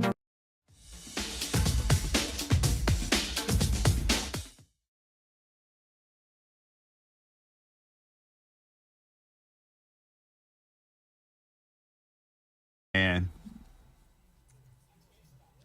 hey, that's all right. All right, welcome back to the Larry Elder Show. The number to call in to the relieffactor.com studio, 888-971-7243, 888-971-7243. A couple of other F words or terms that Sean came up with, honestly. Pretty good. He's a freeloader, and he's a follower. He's definitely no leader. He's a freeloader. This guy has been living off the government dole for approximately 50 years. You've been busting your butt. You go out there, you work, you slave, you try to earn an honest day's wage. You go out there to earn a living. This guy sits in Washington, D.C., where all of our tax money, federal tax money, is sent, and he just lives off the dole, and he figures out with his son how to become even more corrupted by basically offering up his presence to foreigners. I mean, it's absolutely amazing what goes on with this guy. Again, the southern border is clearly in crisis, and that's only going to get worse. So it's amazing. The Border Patrol, you guys know the lie. The Border Patrol whipped Haitians with their reins. We all know that's a lie. The photographer came out and said that's a lie. Complete and utter nonsense. The Biden administration knew that it was a lie because one of the Border Patrol agents, who was it? There was a gentleman that was interviewed. What is his name? Brandon Judd. He criticized the Biden administration and claims that Psaki had made. He was talking about the twirling reins and how the law enforcement uses those legitimately, and that's to keep illegal immigrants away from the horses. And he said nobody was hit by the reins. They're not whips. He added that the Biden administration, listen to this, he added the Biden administration had approved of using the reins to keep people away from the horses for their own protection. So the Biden administration had approved the reins, but again, he is a follower. So instead, he capitulated to the pressure, and he gets that narrative. That helps him out, or so he believes. It helps the left out. It helps them to foment the racism that they want to spread in society. It helps Democrat voters say, oh, wow, wait a minute. Yes, Republicans are racist. Republicans are this or Republicans are that. These Border Patrol agents are an extension of Donald Trump. And so he gets rid of them. It's absolutely astounding, but we can go on and on.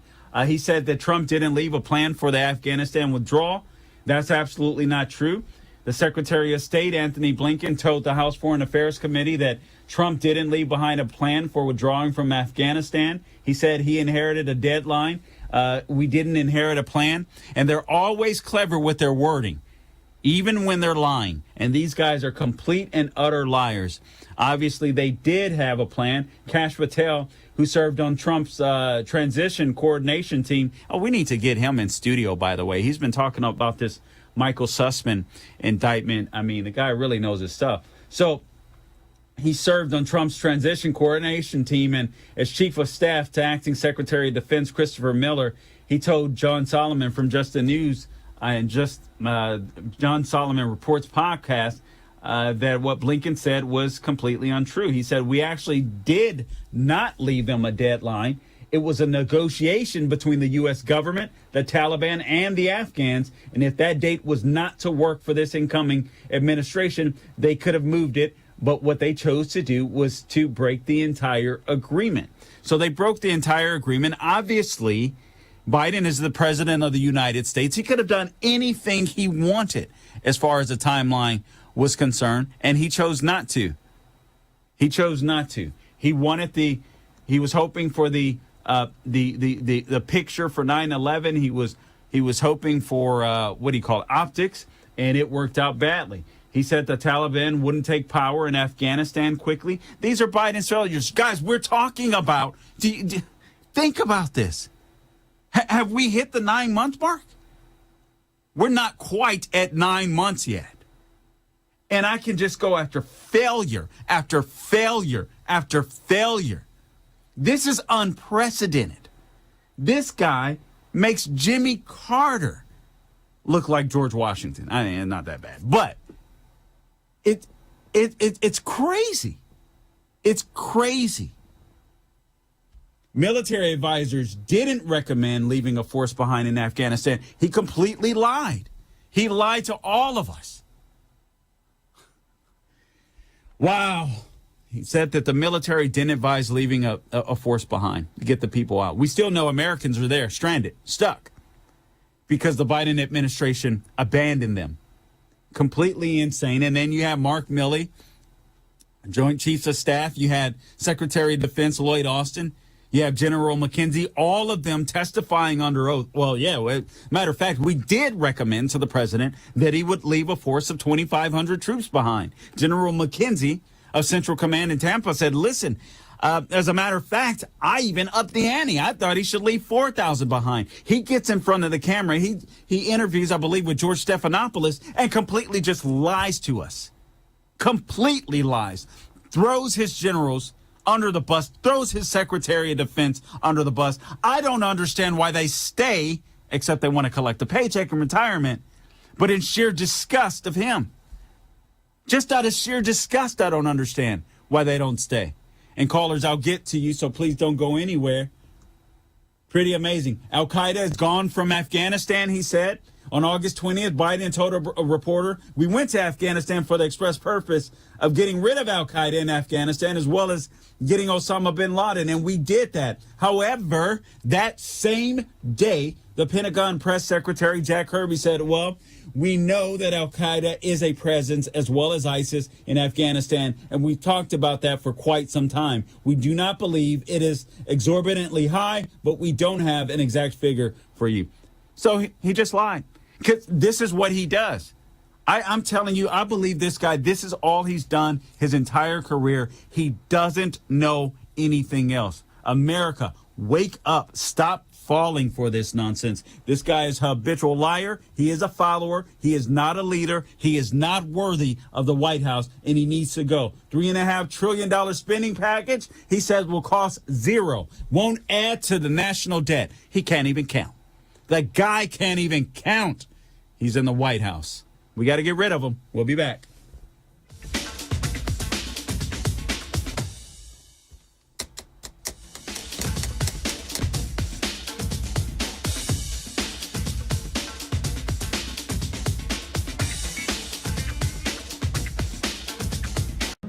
Trending now on The Charlie Kirk Show.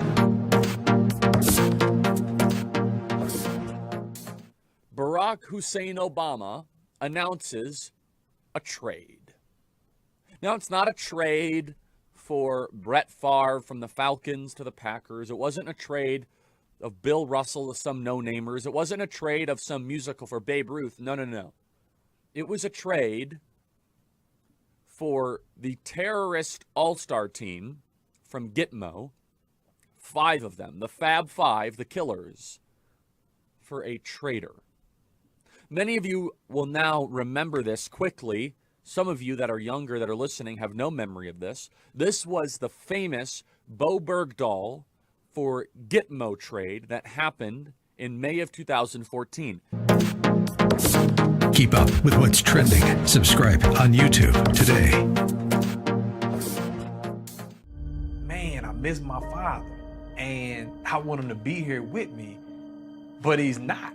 We all had something in common. A lot of us were miserable. We had no fathers in our lives. This is how I began the life of crime. I desired to have a father who would tell me that what I did was wrong.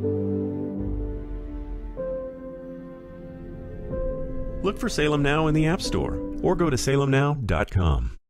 Streaming on Salem Now. Fiance? No, I can't be your fiance. You're gonna go.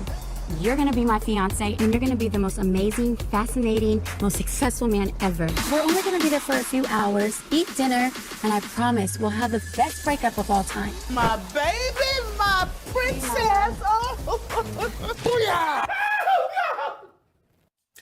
Beat a little bit. Stream on your phone, tablet, or TV. Look for Salem Now in the App Store or go to salemnow.com. The only time you can come to Christ, when the Spirit of God comes. You ever thought of going to seminary? Billy Graham. Gloria a Dios, hermanos. ¿Quién está listo para ser transformado por el poder de su palabra?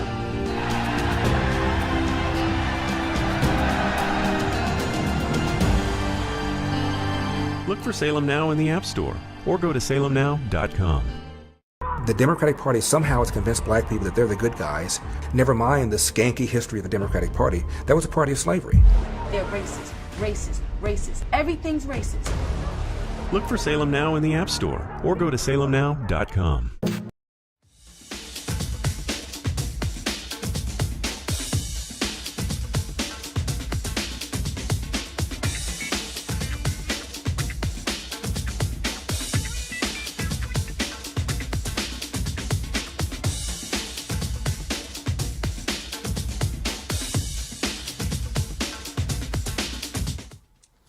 All right, welcome back to the Larry Elder Show. I am your special guest host, Carl Jackson, filling in for the great Eldersky. I hope you guys get a chance to watch Cry Macho. Every time I think about that film, I think about my dad. My dad is a man's man, just like Clint Eastwood. He definitely was a strict disciplinarian, no doubt, growing up. Some things that I wish he had done differently. But I guarantee you, had he not instilled the values and principles in me that he had, I wouldn't be the man that I am today. So, good man.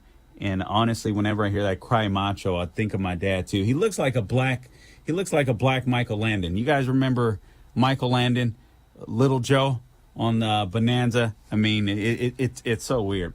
He's a good looking guy. And but anyway, oops, sorry about that.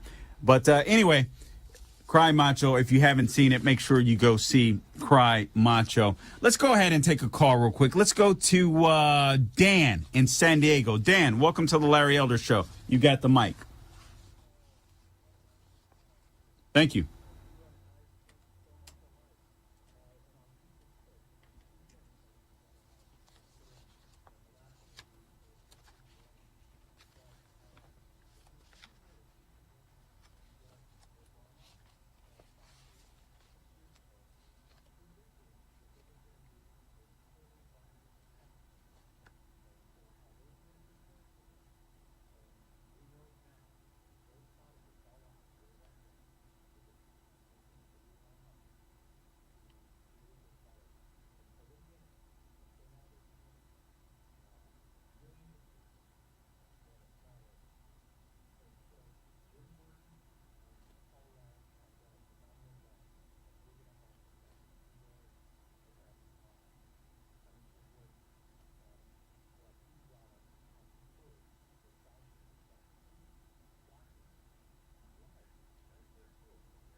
Yeah.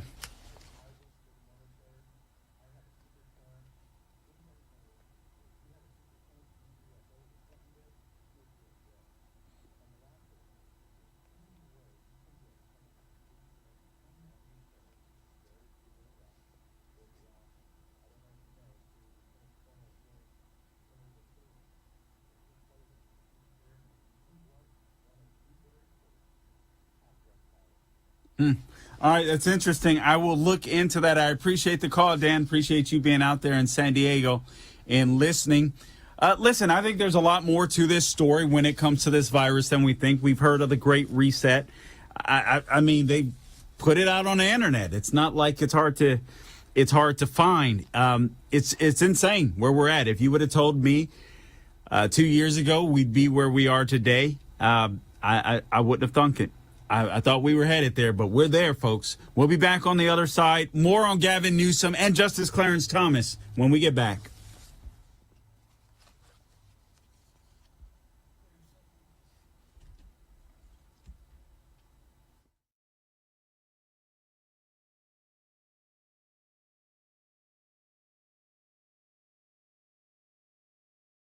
Streaming on Salem Now. The public would be outraged if they knew the truth. Why do you think our politicians are not on the sidewalk right now talking to you? Don't have no respect. The old wall randomly turns into a guardrail, followed by miles of open border.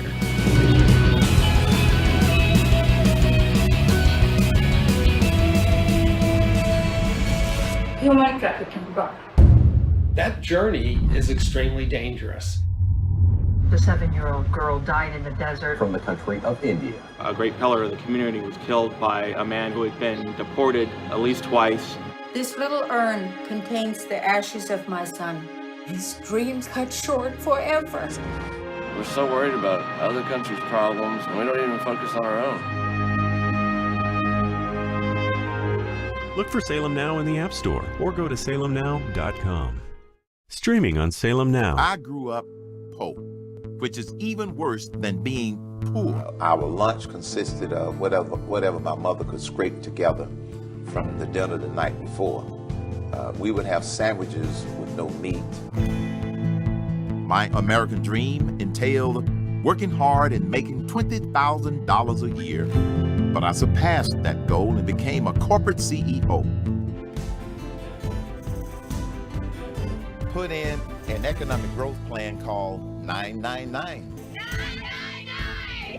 We'll all be able to say, free at last, free at last.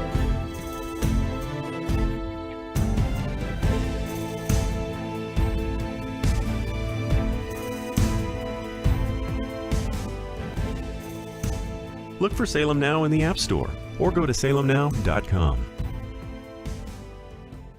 Streaming on Salem Now.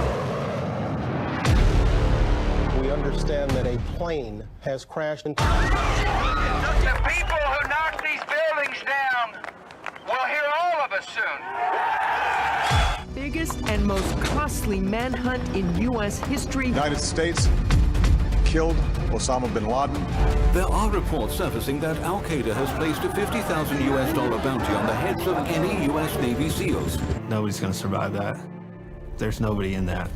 This is the single largest loss of life in Afghanistan in a single incident. Most of them are U.S. Navy SEALs. We discovered bullets in the bodies of the Navy SEAls. The military threw them away. More likely than not, that supports a shootout on board. Anybody out there, we have a fallen angel. Stream on your phone, tablet, or TV. Look for Salem Now in the App Store or go to salemnow.com. Streaming on Salem Now. The public would be outraged if they knew the truth. Why do you think our politicians are not on the sidewalk right now talking to you? Don't have no respect. The old wall randomly turns into a guardrail, followed by miles of open border.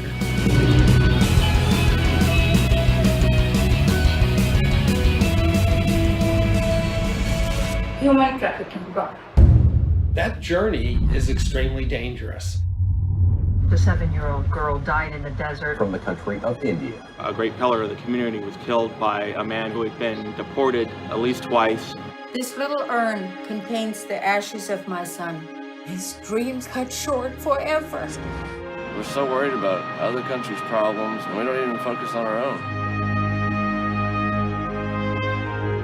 Look for Salem Now in the App Store or go to salemnow.com.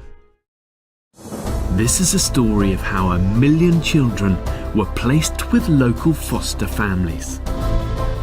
Parents from all walks of life share their stories of overcoming the one-child policy by taking in orphans. At a time where there's so much negativity and cynicism, here's proof that a single leap of faith can change the world. Look for Salem Now in the App Store or go to salemnow.com. Streaming on Salem Now. This is a story of how 1 million children were placed with local foster families through an unlikely alliance between the Chinese government and a British footballer. Parents from all walks of life share their stories of overcoming the one-child policy by taking in orphans. With unprecedented access across the country, this is a unique insight into the lives of the 90s orphans now driving the 21st century's fastest growing economy. This story needs to be told across the world. At a time where there's so much negativity and cynicism, here's proof that a single leap of faith can change the world. Look for Salem Now in the App Store or go to salemnow.com. Streaming on Salem Now. You're out of your mind if you think this family can pick you up every time you fall. Every time I take one step forward, seems like I fall. Boy, Dylan Wright came in this morning. He wants to fight you. Never say die, gonna give it all. This is your opportunity to get back on your feet. This is my time. Won't quit, I've just begun. You gotta know who it is you're fighting for. That's the fight, Bo. I can't believe I'm saying it, that Bo Lawson can go 10 years without a competitive fight, and here he is going toe-to-toe with the world champion. No one expected this out of him.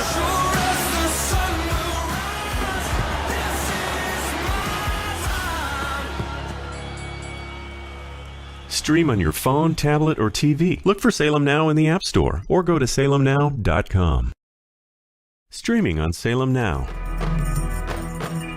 There's about 57 Muslim states in the world. There's one Jewish state.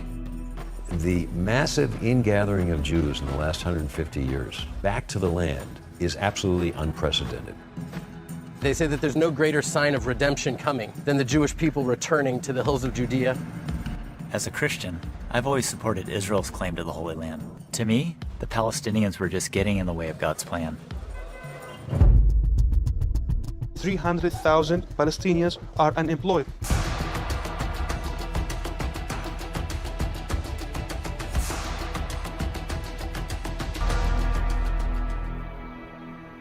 In spite of all the years of conflict, there's hope here, if you know where to look for it. Stream on your phone, tablet, or TV. Look for Salem Now in the App Store or go to salemnow.com.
All right, welcome back to the Larry Elder Show. The number to call in, 888-971-7243. I am your guest host, Carl Jackson, filling in for the great Eldersky. Again, the number to call in to the ReliefFactor.com studio, 888-971-7243.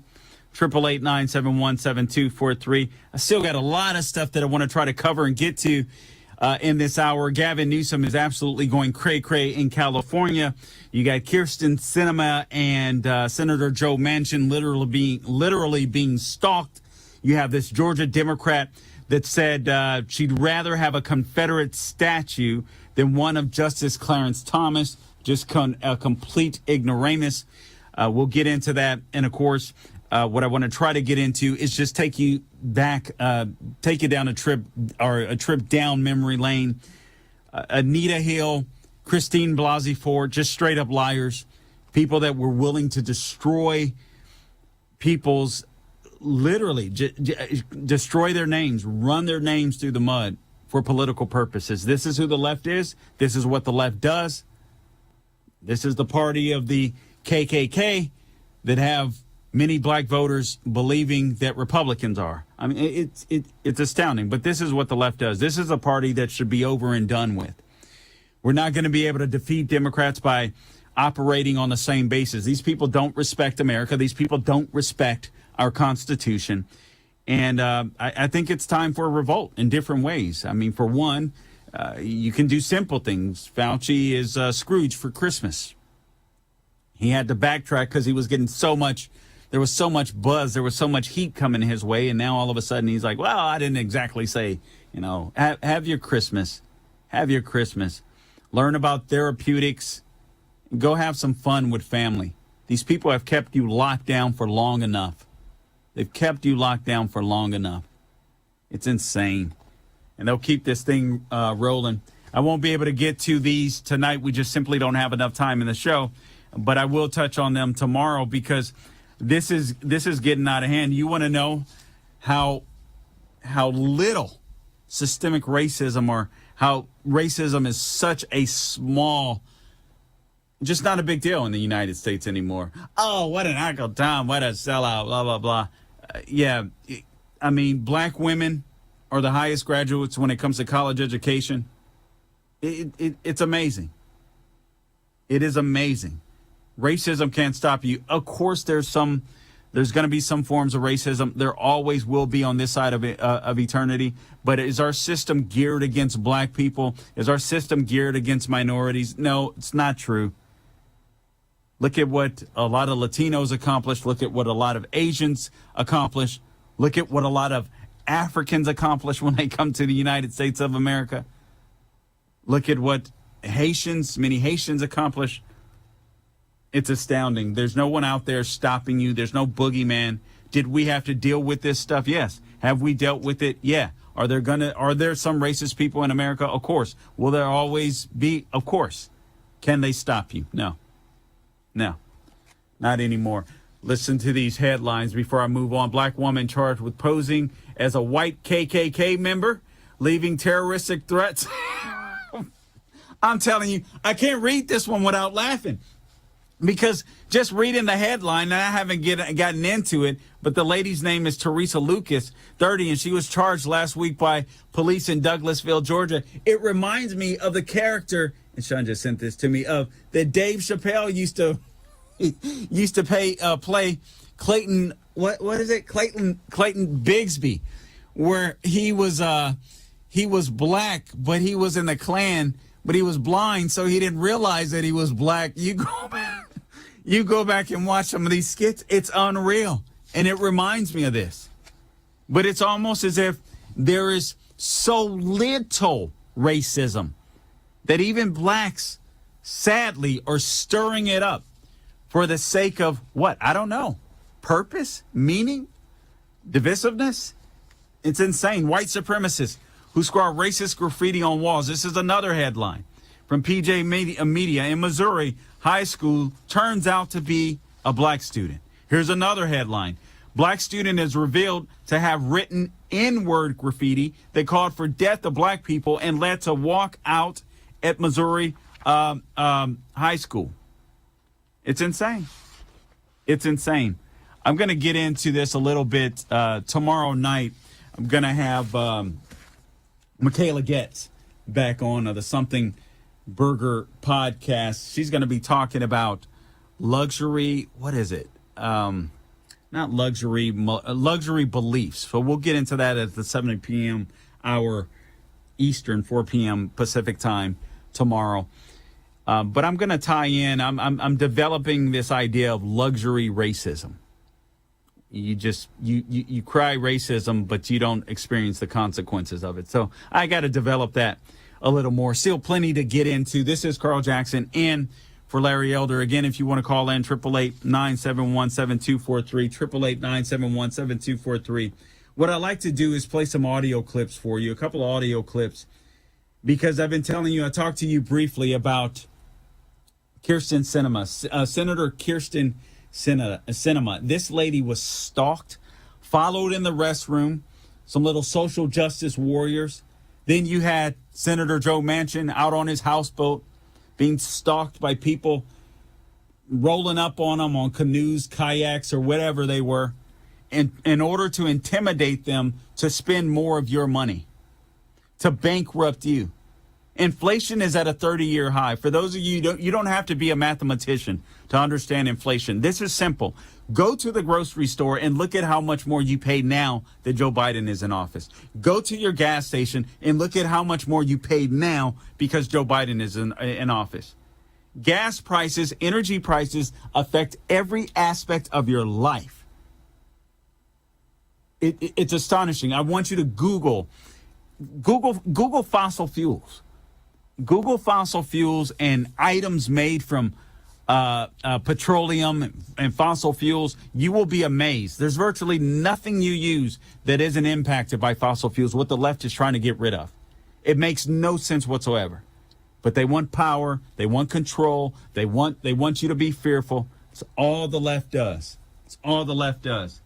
But I want to play this audio clip because Kyrsten Sinema was, again, followed, stalked into a restroom. And then Joe Biden comes out and defends this. So you have a senior citizen in Joe Manchin that's being stalked. You have a woman, a female that's being harassed. And here you have Joe Biden. Oh, it's just part of the game, basically. Audio clip number 4. Here's the fearmonger, Joe Biden. Talking about how you have 48 Democratic votes right now. The other 2 have been pressured over the weekend by activists. Joe Manchin had people on kayaks show up to his boat to yell at him. Senator Sinema last night was chased into a restroom. Do you think that those tactics are crossing a line?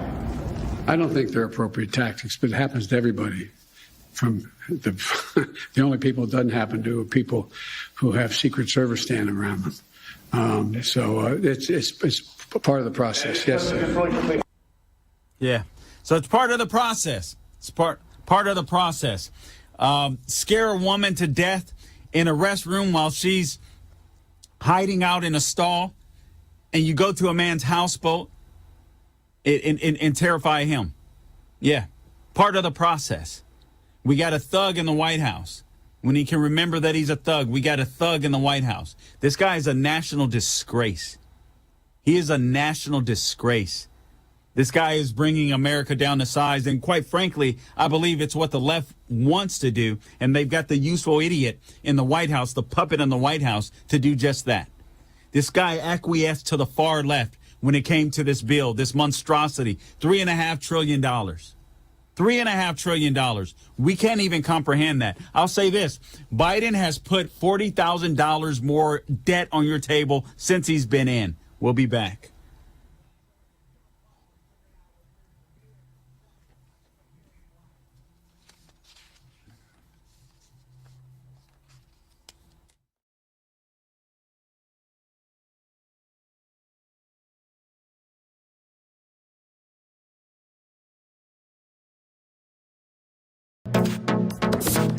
Trending now on America First with Sebastian Gorka.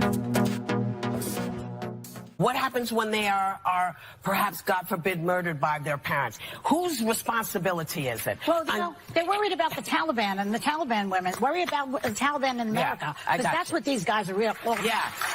The Taliban in America. That's you guys if you're listening to America First. And the irony, Whoopi Goldberg, did you catch that? Jen at the beginning said, what happens if these parents kill the children after they're born? Well, what's abortion, Jenna?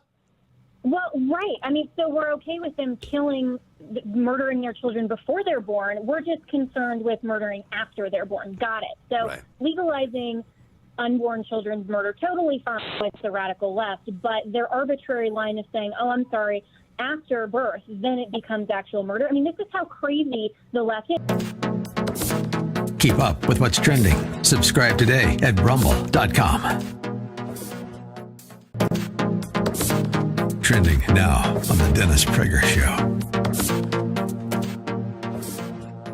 I had with my producer prior to coming on just now, I said that either of my children could have done better, and then he said, your grandchildren, who are 10 and 5. It's hard to imagine. I think the 10-year-old could have managed it better. However, I do want to say something. I was listening to Tucker Carlson, for whom I have great respect, and he had what is the woman's name again? Lara Logan, for whom I also have great respect.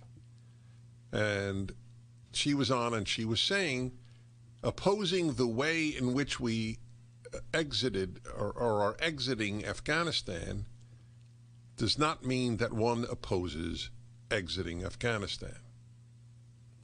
They're two separate issues. Well, they are. They are two separate issues. However, I would like my fellow conservatives, the majority of whom wanted to leave Afghanistan, to be as intellectually honest as I demand the left is. You must say, I am for the Taliban taking over Afghanistan. If you do not say that, you are a conservative who is not being honest. You cannot say, I am for leaving Afghanistan, but I am against the Taliban taking over Afghanistan. Then you are deluding yourself, and a conservative should never do that. That should be the monopoly of the left. It's equivalent to men give birth. Okay? Keep up with what's trending. Subscribe on YouTube today. Streaming on Salem Now. Tesla was a genius. His most amazing discoveries thought to be written in a lost journal. Now, in the right hands, it could revolutionize the 21st century.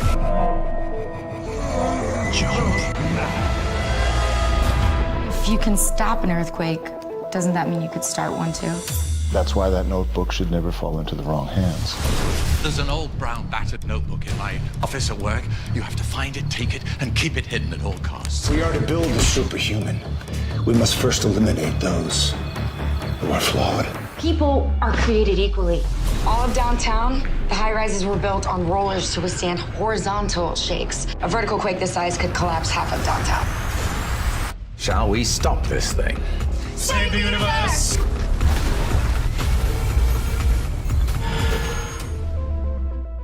Look for Salem Now in the App Store or go to salemnow.com.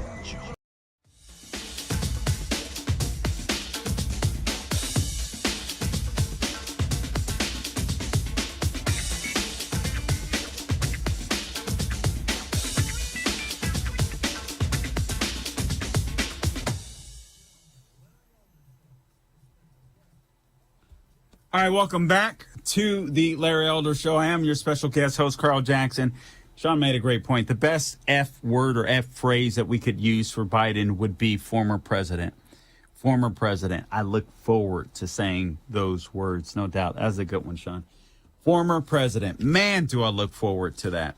All right, so we've been talking about the senators being stalked. I'm going to go into Georgia Democrat. We still have time.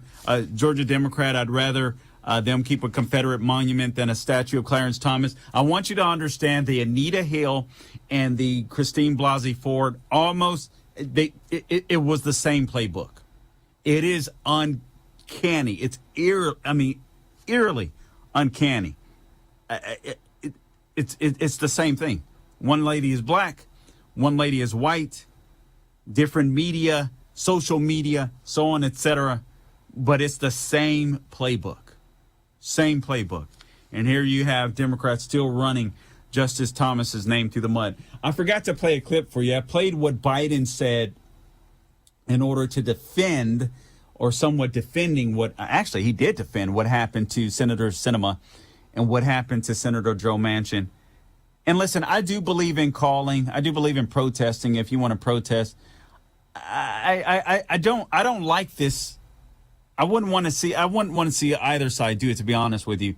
I believe in private property. I don't like people showing up at people's homes. Obviously, it was a boathouse when it comes to Joe Manchin. I mean, following this lady in a bathroom, I just believe, man, there's got to be a level of just couth, if you will.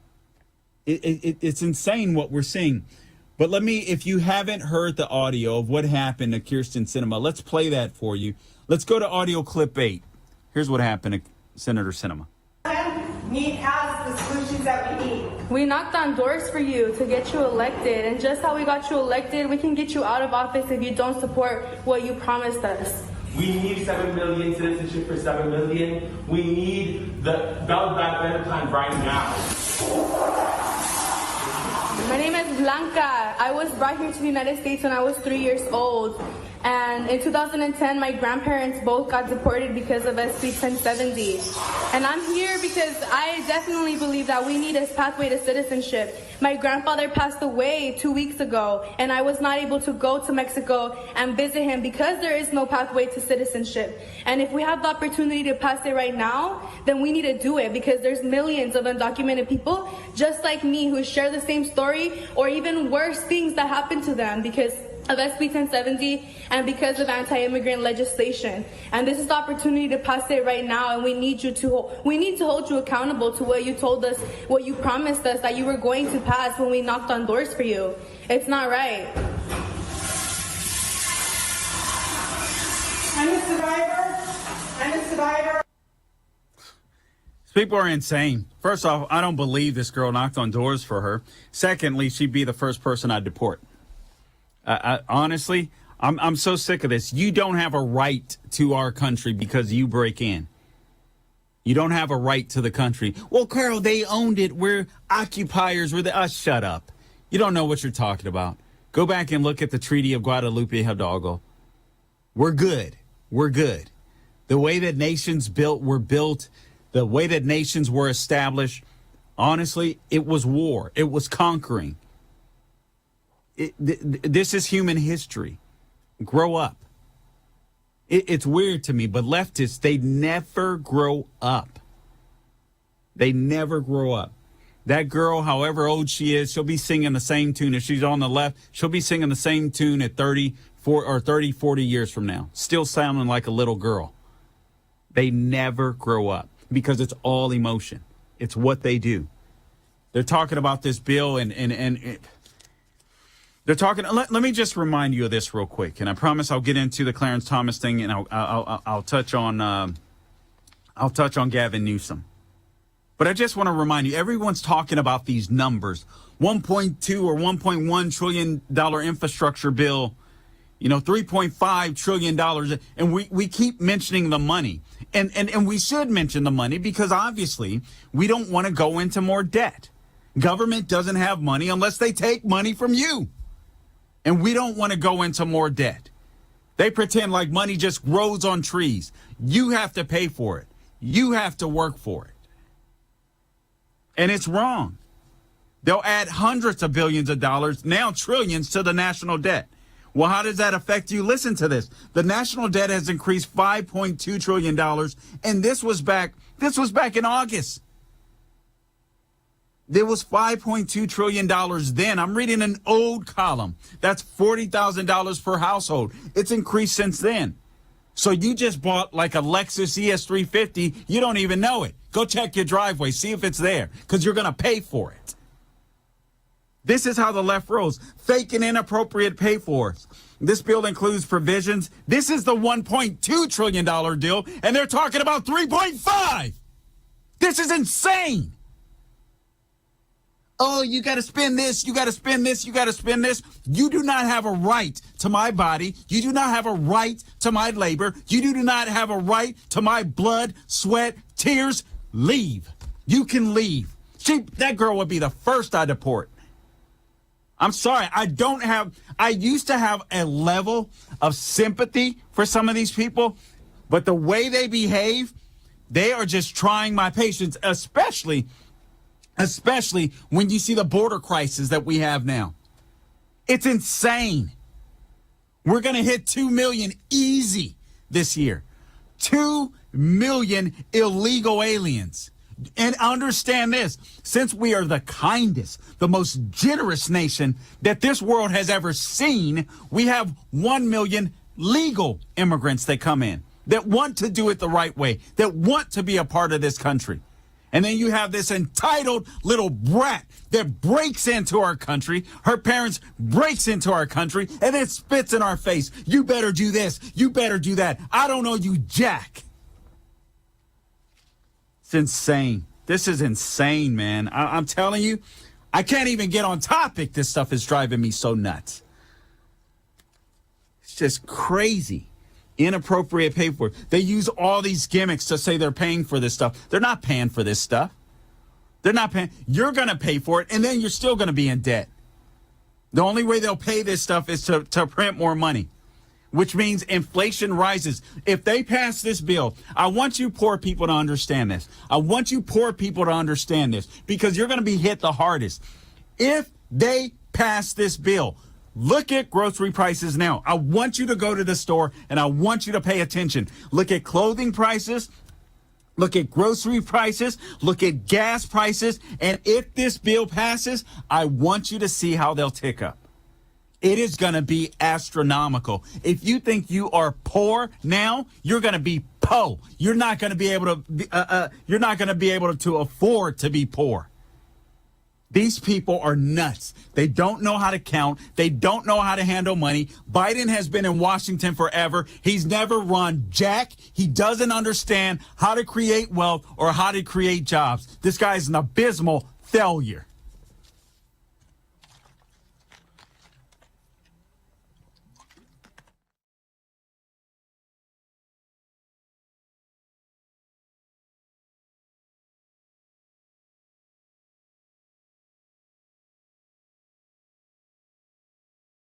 Streaming on Salem Now. The public would be outraged if they knew the truth. Why do you think our politicians are not on the sidewalk right now talking to you? Don't have no respect. The old wall randomly turns into a guardrail, followed by miles of open border.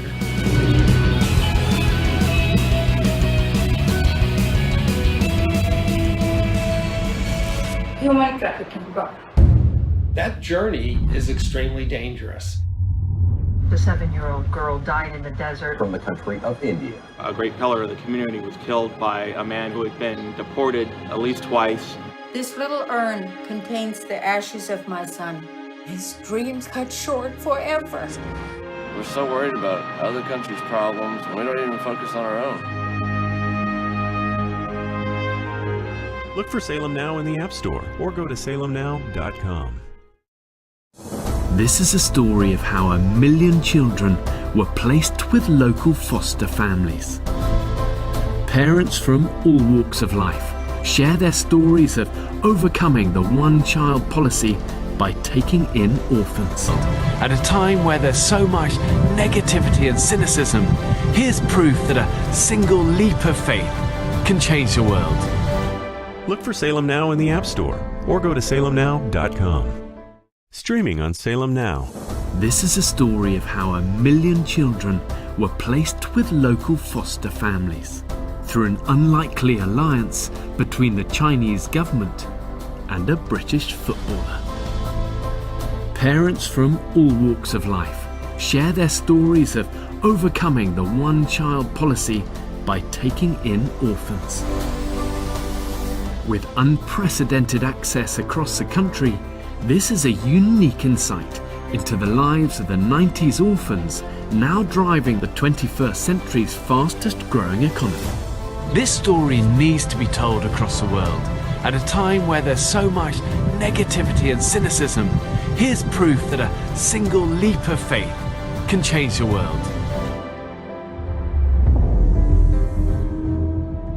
Look for Salem Now in the App Store or go to salemnow.com.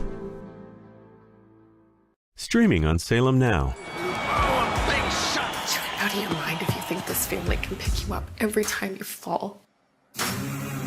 Every time I take one step forward, seems like I fall. Boy, Dylan Wright came in this morning. He wants to fight you. Never say die, gonna give it all. This is your opportunity to get back on your feet.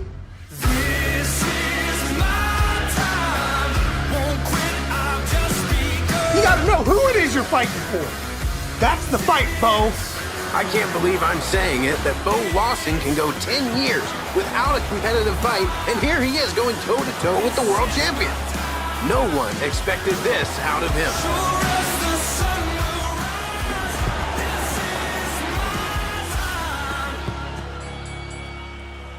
Stream on your phone, tablet, or TV. Look for Salem Now in the App Store or go to salemnow.com. Streaming on Salem Now. There's about 57 Muslim states in the world. There's one Jewish state. The massive ingathering of Jews in the last 150 years back to the land is absolutely unprecedented. They say that there's no greater sign of redemption coming than the Jewish people returning to the hills of Judea. As a Christian, I've always supported Israel's claim to the Holy Land. To me, the Palestinians were just getting in the way of God's plan.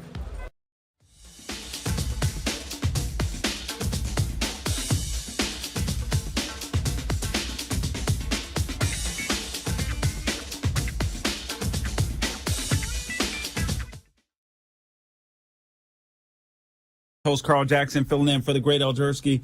My wife just sent in a great F phrase. She said, found guilty. That's what she liked, found guilty. Like that one, huh, Sean? That's a good one. That is a good one. All right, found guilty. I like that one as well. But, guys, let me just run through a litany of this. This is why I'm saying I'm frustrated with Republicans as well. It isn't just the monetary issue that's going to be a problem, and that is a big problem. Debt is a big problem. There's no doubt about it. But I'm telling you, these people are remaking America without, and they're just circumventing we the people. You have these idiots, trapping Kirsten Sinema in a bathroom and coming out to Joe Manchin's houseboat, and they have no idea how this will destroy America and potentially their income in the future, how it'll subject them to poverty long term. Or at least the dollar would be so weak. But there's massive amounts of wasted transportation spending, including Amtrak. Look at Amtrak. Amtrak can't even stay on the rails. They go into debt every time they sell you a burger. Do you understand? Embeds climate activism in the Department of Transportation. I won't get into the details. I've done this on a show before here for you guys. Corporate welfare put into the energy sector. So they have cronyism between major corporations. That's why they're killing your businesses, your mom and pop businesses. That's why they're ramping up $15, minimum wage for a little 16-year-old pimple-faced kid. It's insane talking about that's a living wage. $15 an hour isn't a living wage. It's a freaking starting wage. Or a minimum wage. I'm sorry, it's a starting wage. It's not a living wage. But this is what the left does while they run small businesses out of business and put you in the welfare line. Apply social justice approach to broadband internet. Wasteful protectionist mandates, modest progress on reducing red tape in other words, more regulation, more using these big bureaucracies to control us so we don't even have a say in our government. They'll use stuff like the CDC with Dr. Fauci. It's insane, man. It is so insane where we're headed. It's unbelievable. Let me take a call real quick. Let's go to Paul in Yucaipa, California. Paul, welcome to the Larry Elder Show. You've got the mic. Hey, Carl, how you doing? Okay. I'm doing good, Paul. I just want to say God bless you, man. You're doing a heck of a job. You're speaking how we feel. And you're telling the truth. And I called you probably about a month ago, and I told you about the weekend at Bernie's. Oh, yes. I remember that. We got cut off, but I just want to say I listen to you every day on the way home from work, and you're doing a heck of a job, dude. Just keep it up.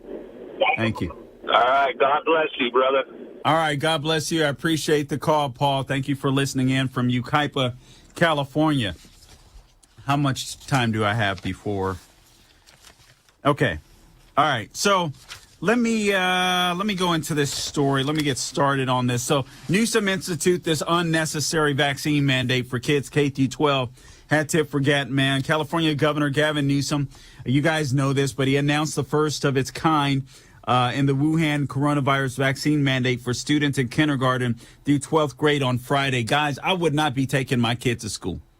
I would not be taking my kid to school. Who is this fool to tell me what to put inside of my kid? Students who aren't vaccinated will not be allowed to attend school in person once the mandate takes effect. And let me say this. I'm sorry. The California school system, I understand not all of it, but it is underperforming big time. I can't recall the stats right now, but I read you some numbers. The literacy rate out there is ridiculous. Basic math it's unreal. I think there's I think people are operating, or students are operating at like 27% efficiency. The numbers are really low. Reading proficiency is really low. You might be doing your kid a favor by saying, you know what, I'm going to take you out.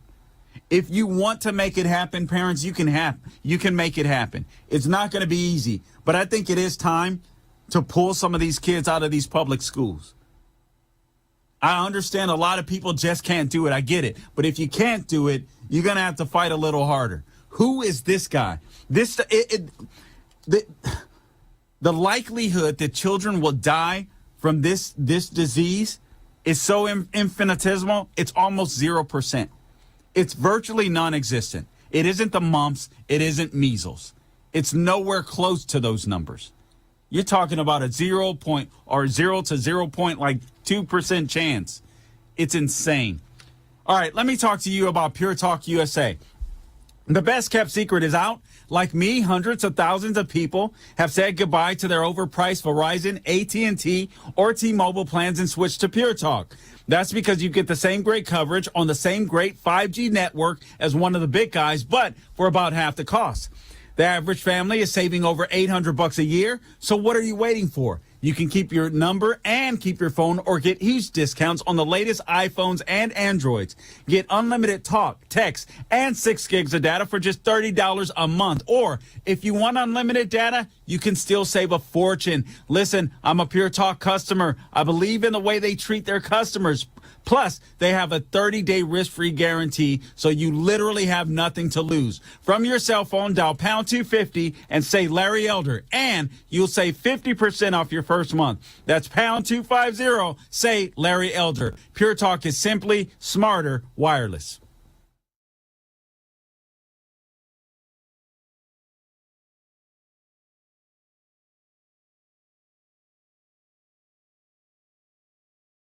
Streaming on Salem Now. You're out of your mind if you think this family can pick you up every time you fall. Every time I take one step forward, seems like I fall. Boy, Dylan Wright came in this morning. He wants to fight you. Never say die, gonna give it all. This is your opportunity to get back on your feet. This is my time. Won't quit, I'll just begun. You gotta know who it is you're fighting for. That's the fight, Bo. I can't believe I'm saying it, that Bo Lawson can go 10 years without a competitive fight, and here he is going toe-to-toe with the world champion. No one expected this out of him.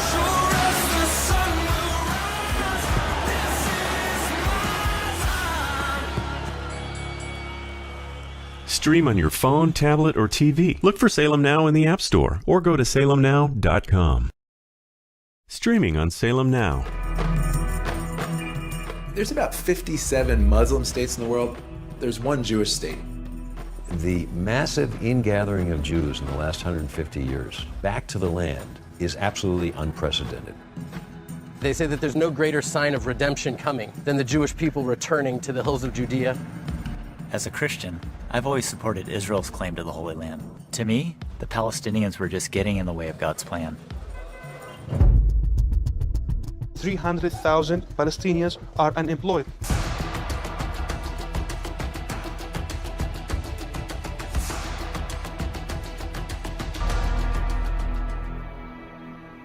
in spite of all the years of conflict. There's hope here, if you know where to look for it. Stream on your phone, tablet, or TV. Look for Salem Now in the App Store or go to salemnow.com. Trending now on The Mike Gallagher Show. Any teacher who's taping masks to 9-year-olds' heads should be fired immediately. I mean, that's not, I'm not going out on a limb here to say that. Do you disagree with that? Now, the lunatics who are so mask and vaccine crazed, who are freaking out about 100,000 people in a college football stadium, I'll bet they think that's okay. Well, if the 9-year-old doesn't have his mask on, you got to tape it to his head. Now tape the mask around it so it stays over his mouth and his nose. Not only should the teacher lose her job, she should be arrested. That's assault. Keep up with what's trending. Subscribe on YouTube and at rumble.com.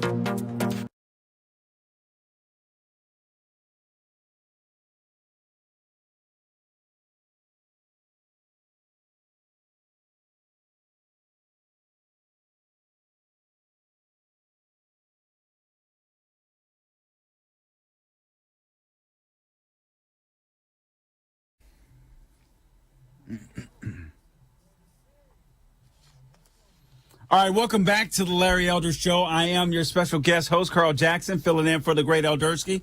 The number to call in to the relieffactor.com studio, 888-971-7243, 888-971-7243. Just going back real quick to this Newsom story, this vaccine mandate for kids K through 12.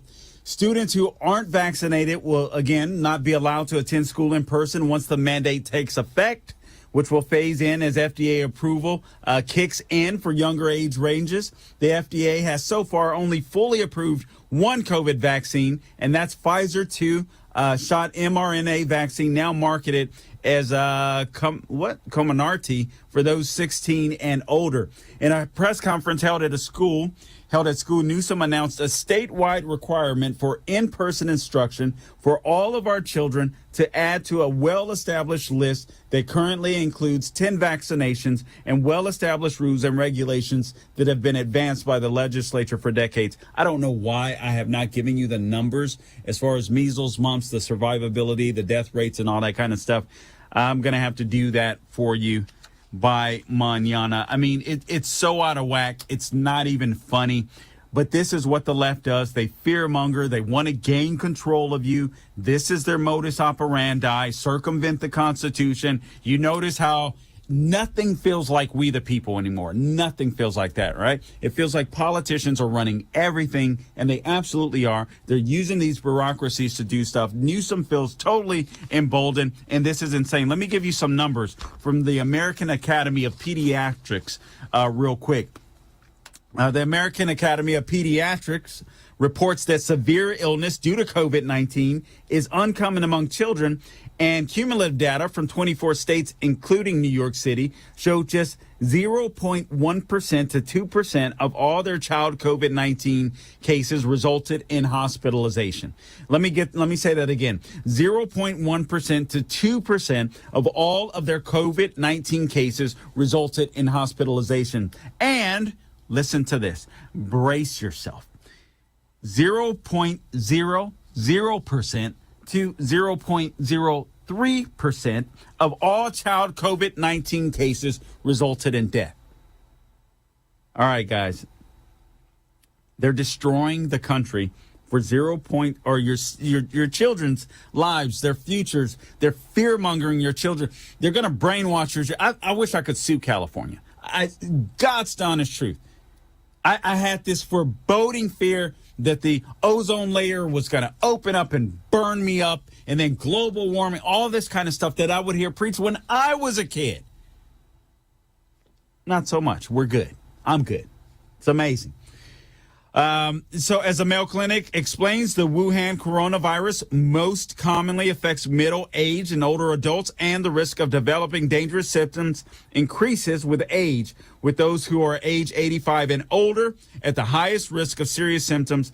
In the U.S., about 80% of deaths from the disease have been in people age 65 and older. And listen, I'm not minimizing the disease. I had it. It did kick my butt, but there is natural immunity. Now, this directly from Just the News. This broke earlier. Antibodies last over a year after the COVID-19 infection, according to a study. I don't have time to get into the headline. We'll touch on that tomorrow. Also, I'm going to talk to you tomorrow about Pfizer. Did you know that Pfizer did some experimental treatment with vaccines in Africa? What do you say? Is it a Negro project that Pfizer conducted? We'll get into that a little bit tomorrow. These people are making bank off of your kid. They don't give a damn about the life of your kid. They don't care about your kid. They don't love your kid. They can read these stats just like I can read these stats off of a piece of paper. They know that there is no serious illness, or they know that the severity of this disease for kids is infinitesimal. They understand that. They get it. This is about power. This is about control. This is about nothing else. Power and control. As long as the Democrats can keep you fearful, as long as parents, they can keep parents fearful, they've got you. They've got you exactly where they want you. Look at what happened in the recall election. Look at what happened in the recall election. People were willing to sacrifice their freedom, to sacrifice their civil liberties, because Gavin Newsom, Snoop Dogg, got some articles here, Snoop Dogg, and all of these people come in. The Democrats end up spending, nearly $100 million, if not more, to defeat Larry Elder in the last few weeks, do all this mail-in voting and all this kind of stuff. And people that were going to flip to Elder were scared. Still scared of COVID. Still scared of this disease that is endemic, this disease that will be around for ever, probably. I don't know. They haven't gotten rid of the common cold. They're not getting rid of COVID. It's here to stay, people. Learn to deal with it. Have Christmas dinner. Have fun. These people they drive me insane. Let's take a call real quick. Let's go to Mike in Seattle. Mike, welcome to the Larry Elder Show. You've got the mic.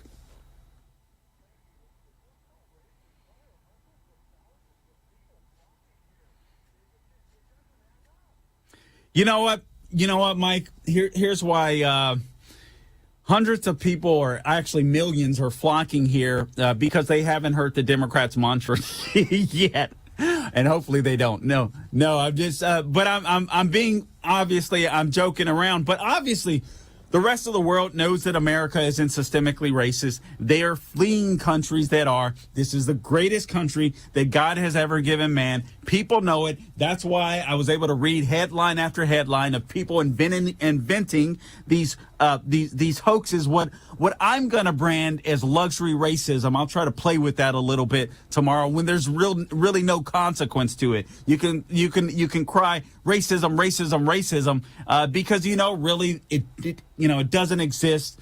And I don't know. You just get meaning or something out of it. Anyway, I'll develop that a little more for tomorrow's show. So you're going to want to make sure that you tune in tomorrow, because it's going to be good. Not that every show isn't good, because every show has been pretty much the bomb. But tomorrow is going to be a good show. Thanks, Sean. I appreciate that. All right. Listen, this is Carl Jackson sitting in for Larry Elder. I'm not going to have time to get to Clarence Thomas. I really wanted to get to Clarence Thomas, this situation. I'll tie it in tomorrow, as well as the Georgia Democrat that said, I'd rather them keep a Confederate monument than a statue of Clarence Thomas. I'm not going to say anything mean. I'll finish up with your calls on the other side. Don't go anywhere. This is Carl Jackson in for Larry Elder. We'll be back.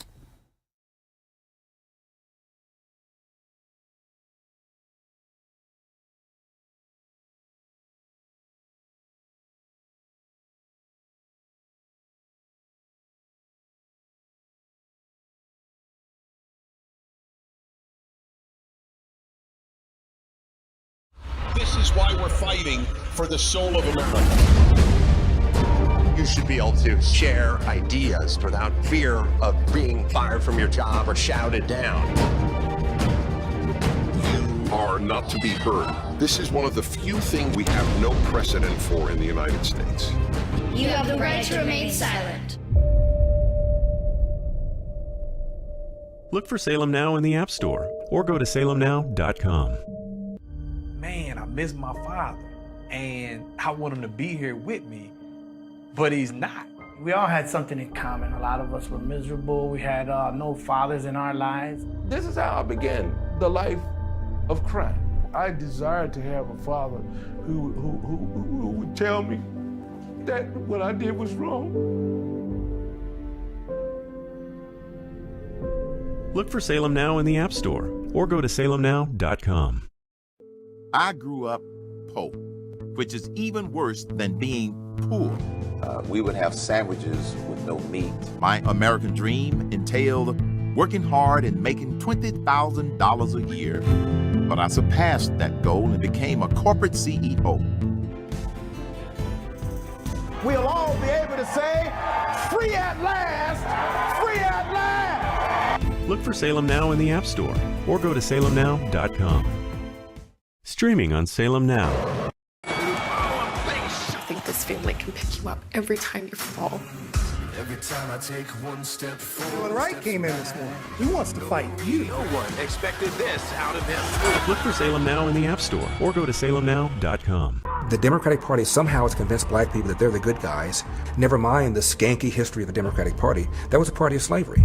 They're racist, racist, racist. Everything's racist. Look for Salem Now in the App Store or go to salemnow.com. Trending now on The Charlie Kirk Show.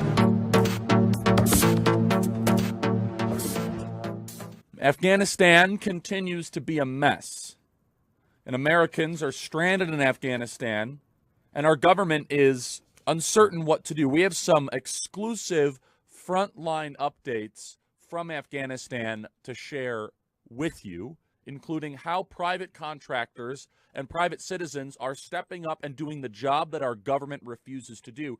And also, we're going to go into great detail all of the weapons that we have left behind in Afghanistan. And it's not just bullets and guns. It is some of the most sophisticated, top-level weaponry. We're going to get into all of that and the cost associated with it. Keep up with what's trending. Subscribe on YouTube and at rumble.com.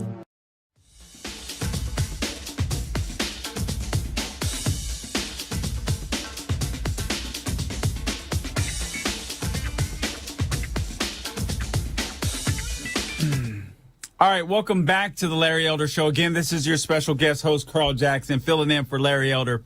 The number, actually, we don't have enough time to take more calls besides the ones that are already there. So follow me on Facebook, Carl Jackson Radio. You may have to unlike and relike the page. They're really trying to do a number on me. If it's up, I haven't even checked tonight, to be honest with you. Twitter, at Carl Jackson Show. Just real quick, and then I'm going to take your calls quickly so you guys make it quick on the line. I'm going to touch more on this tomorrow, but I just want to share some of these numbers with you because no one's talking about the problems that are popping up as a result of these vaccines. So the most common disorders reported after the Wuhan vaccines or COVID-19 vaccinations in the U.S. include temperature-related issues. Hat tip, just the news. 226,457. Skin problems, 174,793. A category that includes movement, muscle, nerve, neuropathy, numbness, and paralysis, 164,200. That doesn't sound like a small number. Anyway, we'll get into that more tomorrow. Let's take a couple of calls if you guys can make it quick. Let's go to Phil in Philadelphia. Phil, welcome to the Larry Elder Show. You've got the mic.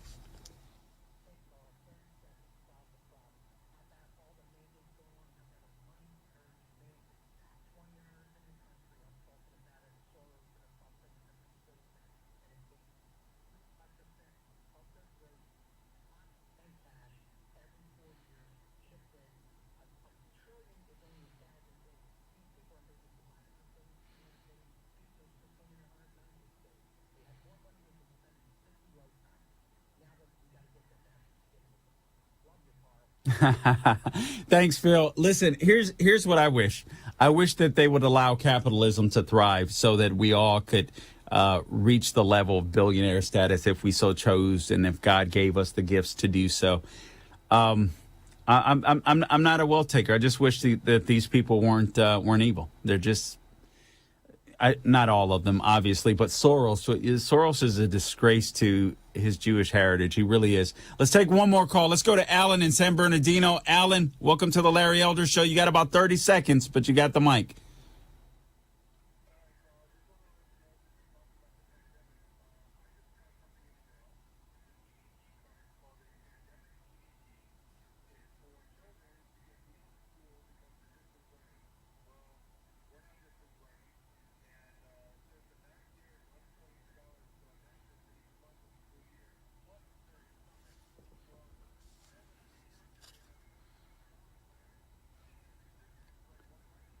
Wow. Okay. I've not heard that. Alan, thank you so much for the call. A EBT card that gives students money. Okay. Alan, listen, I appreciate you calling in. Guys, until tomorrow, don't grow weary, doing good, and God bless every single one of you. See you tomorrow.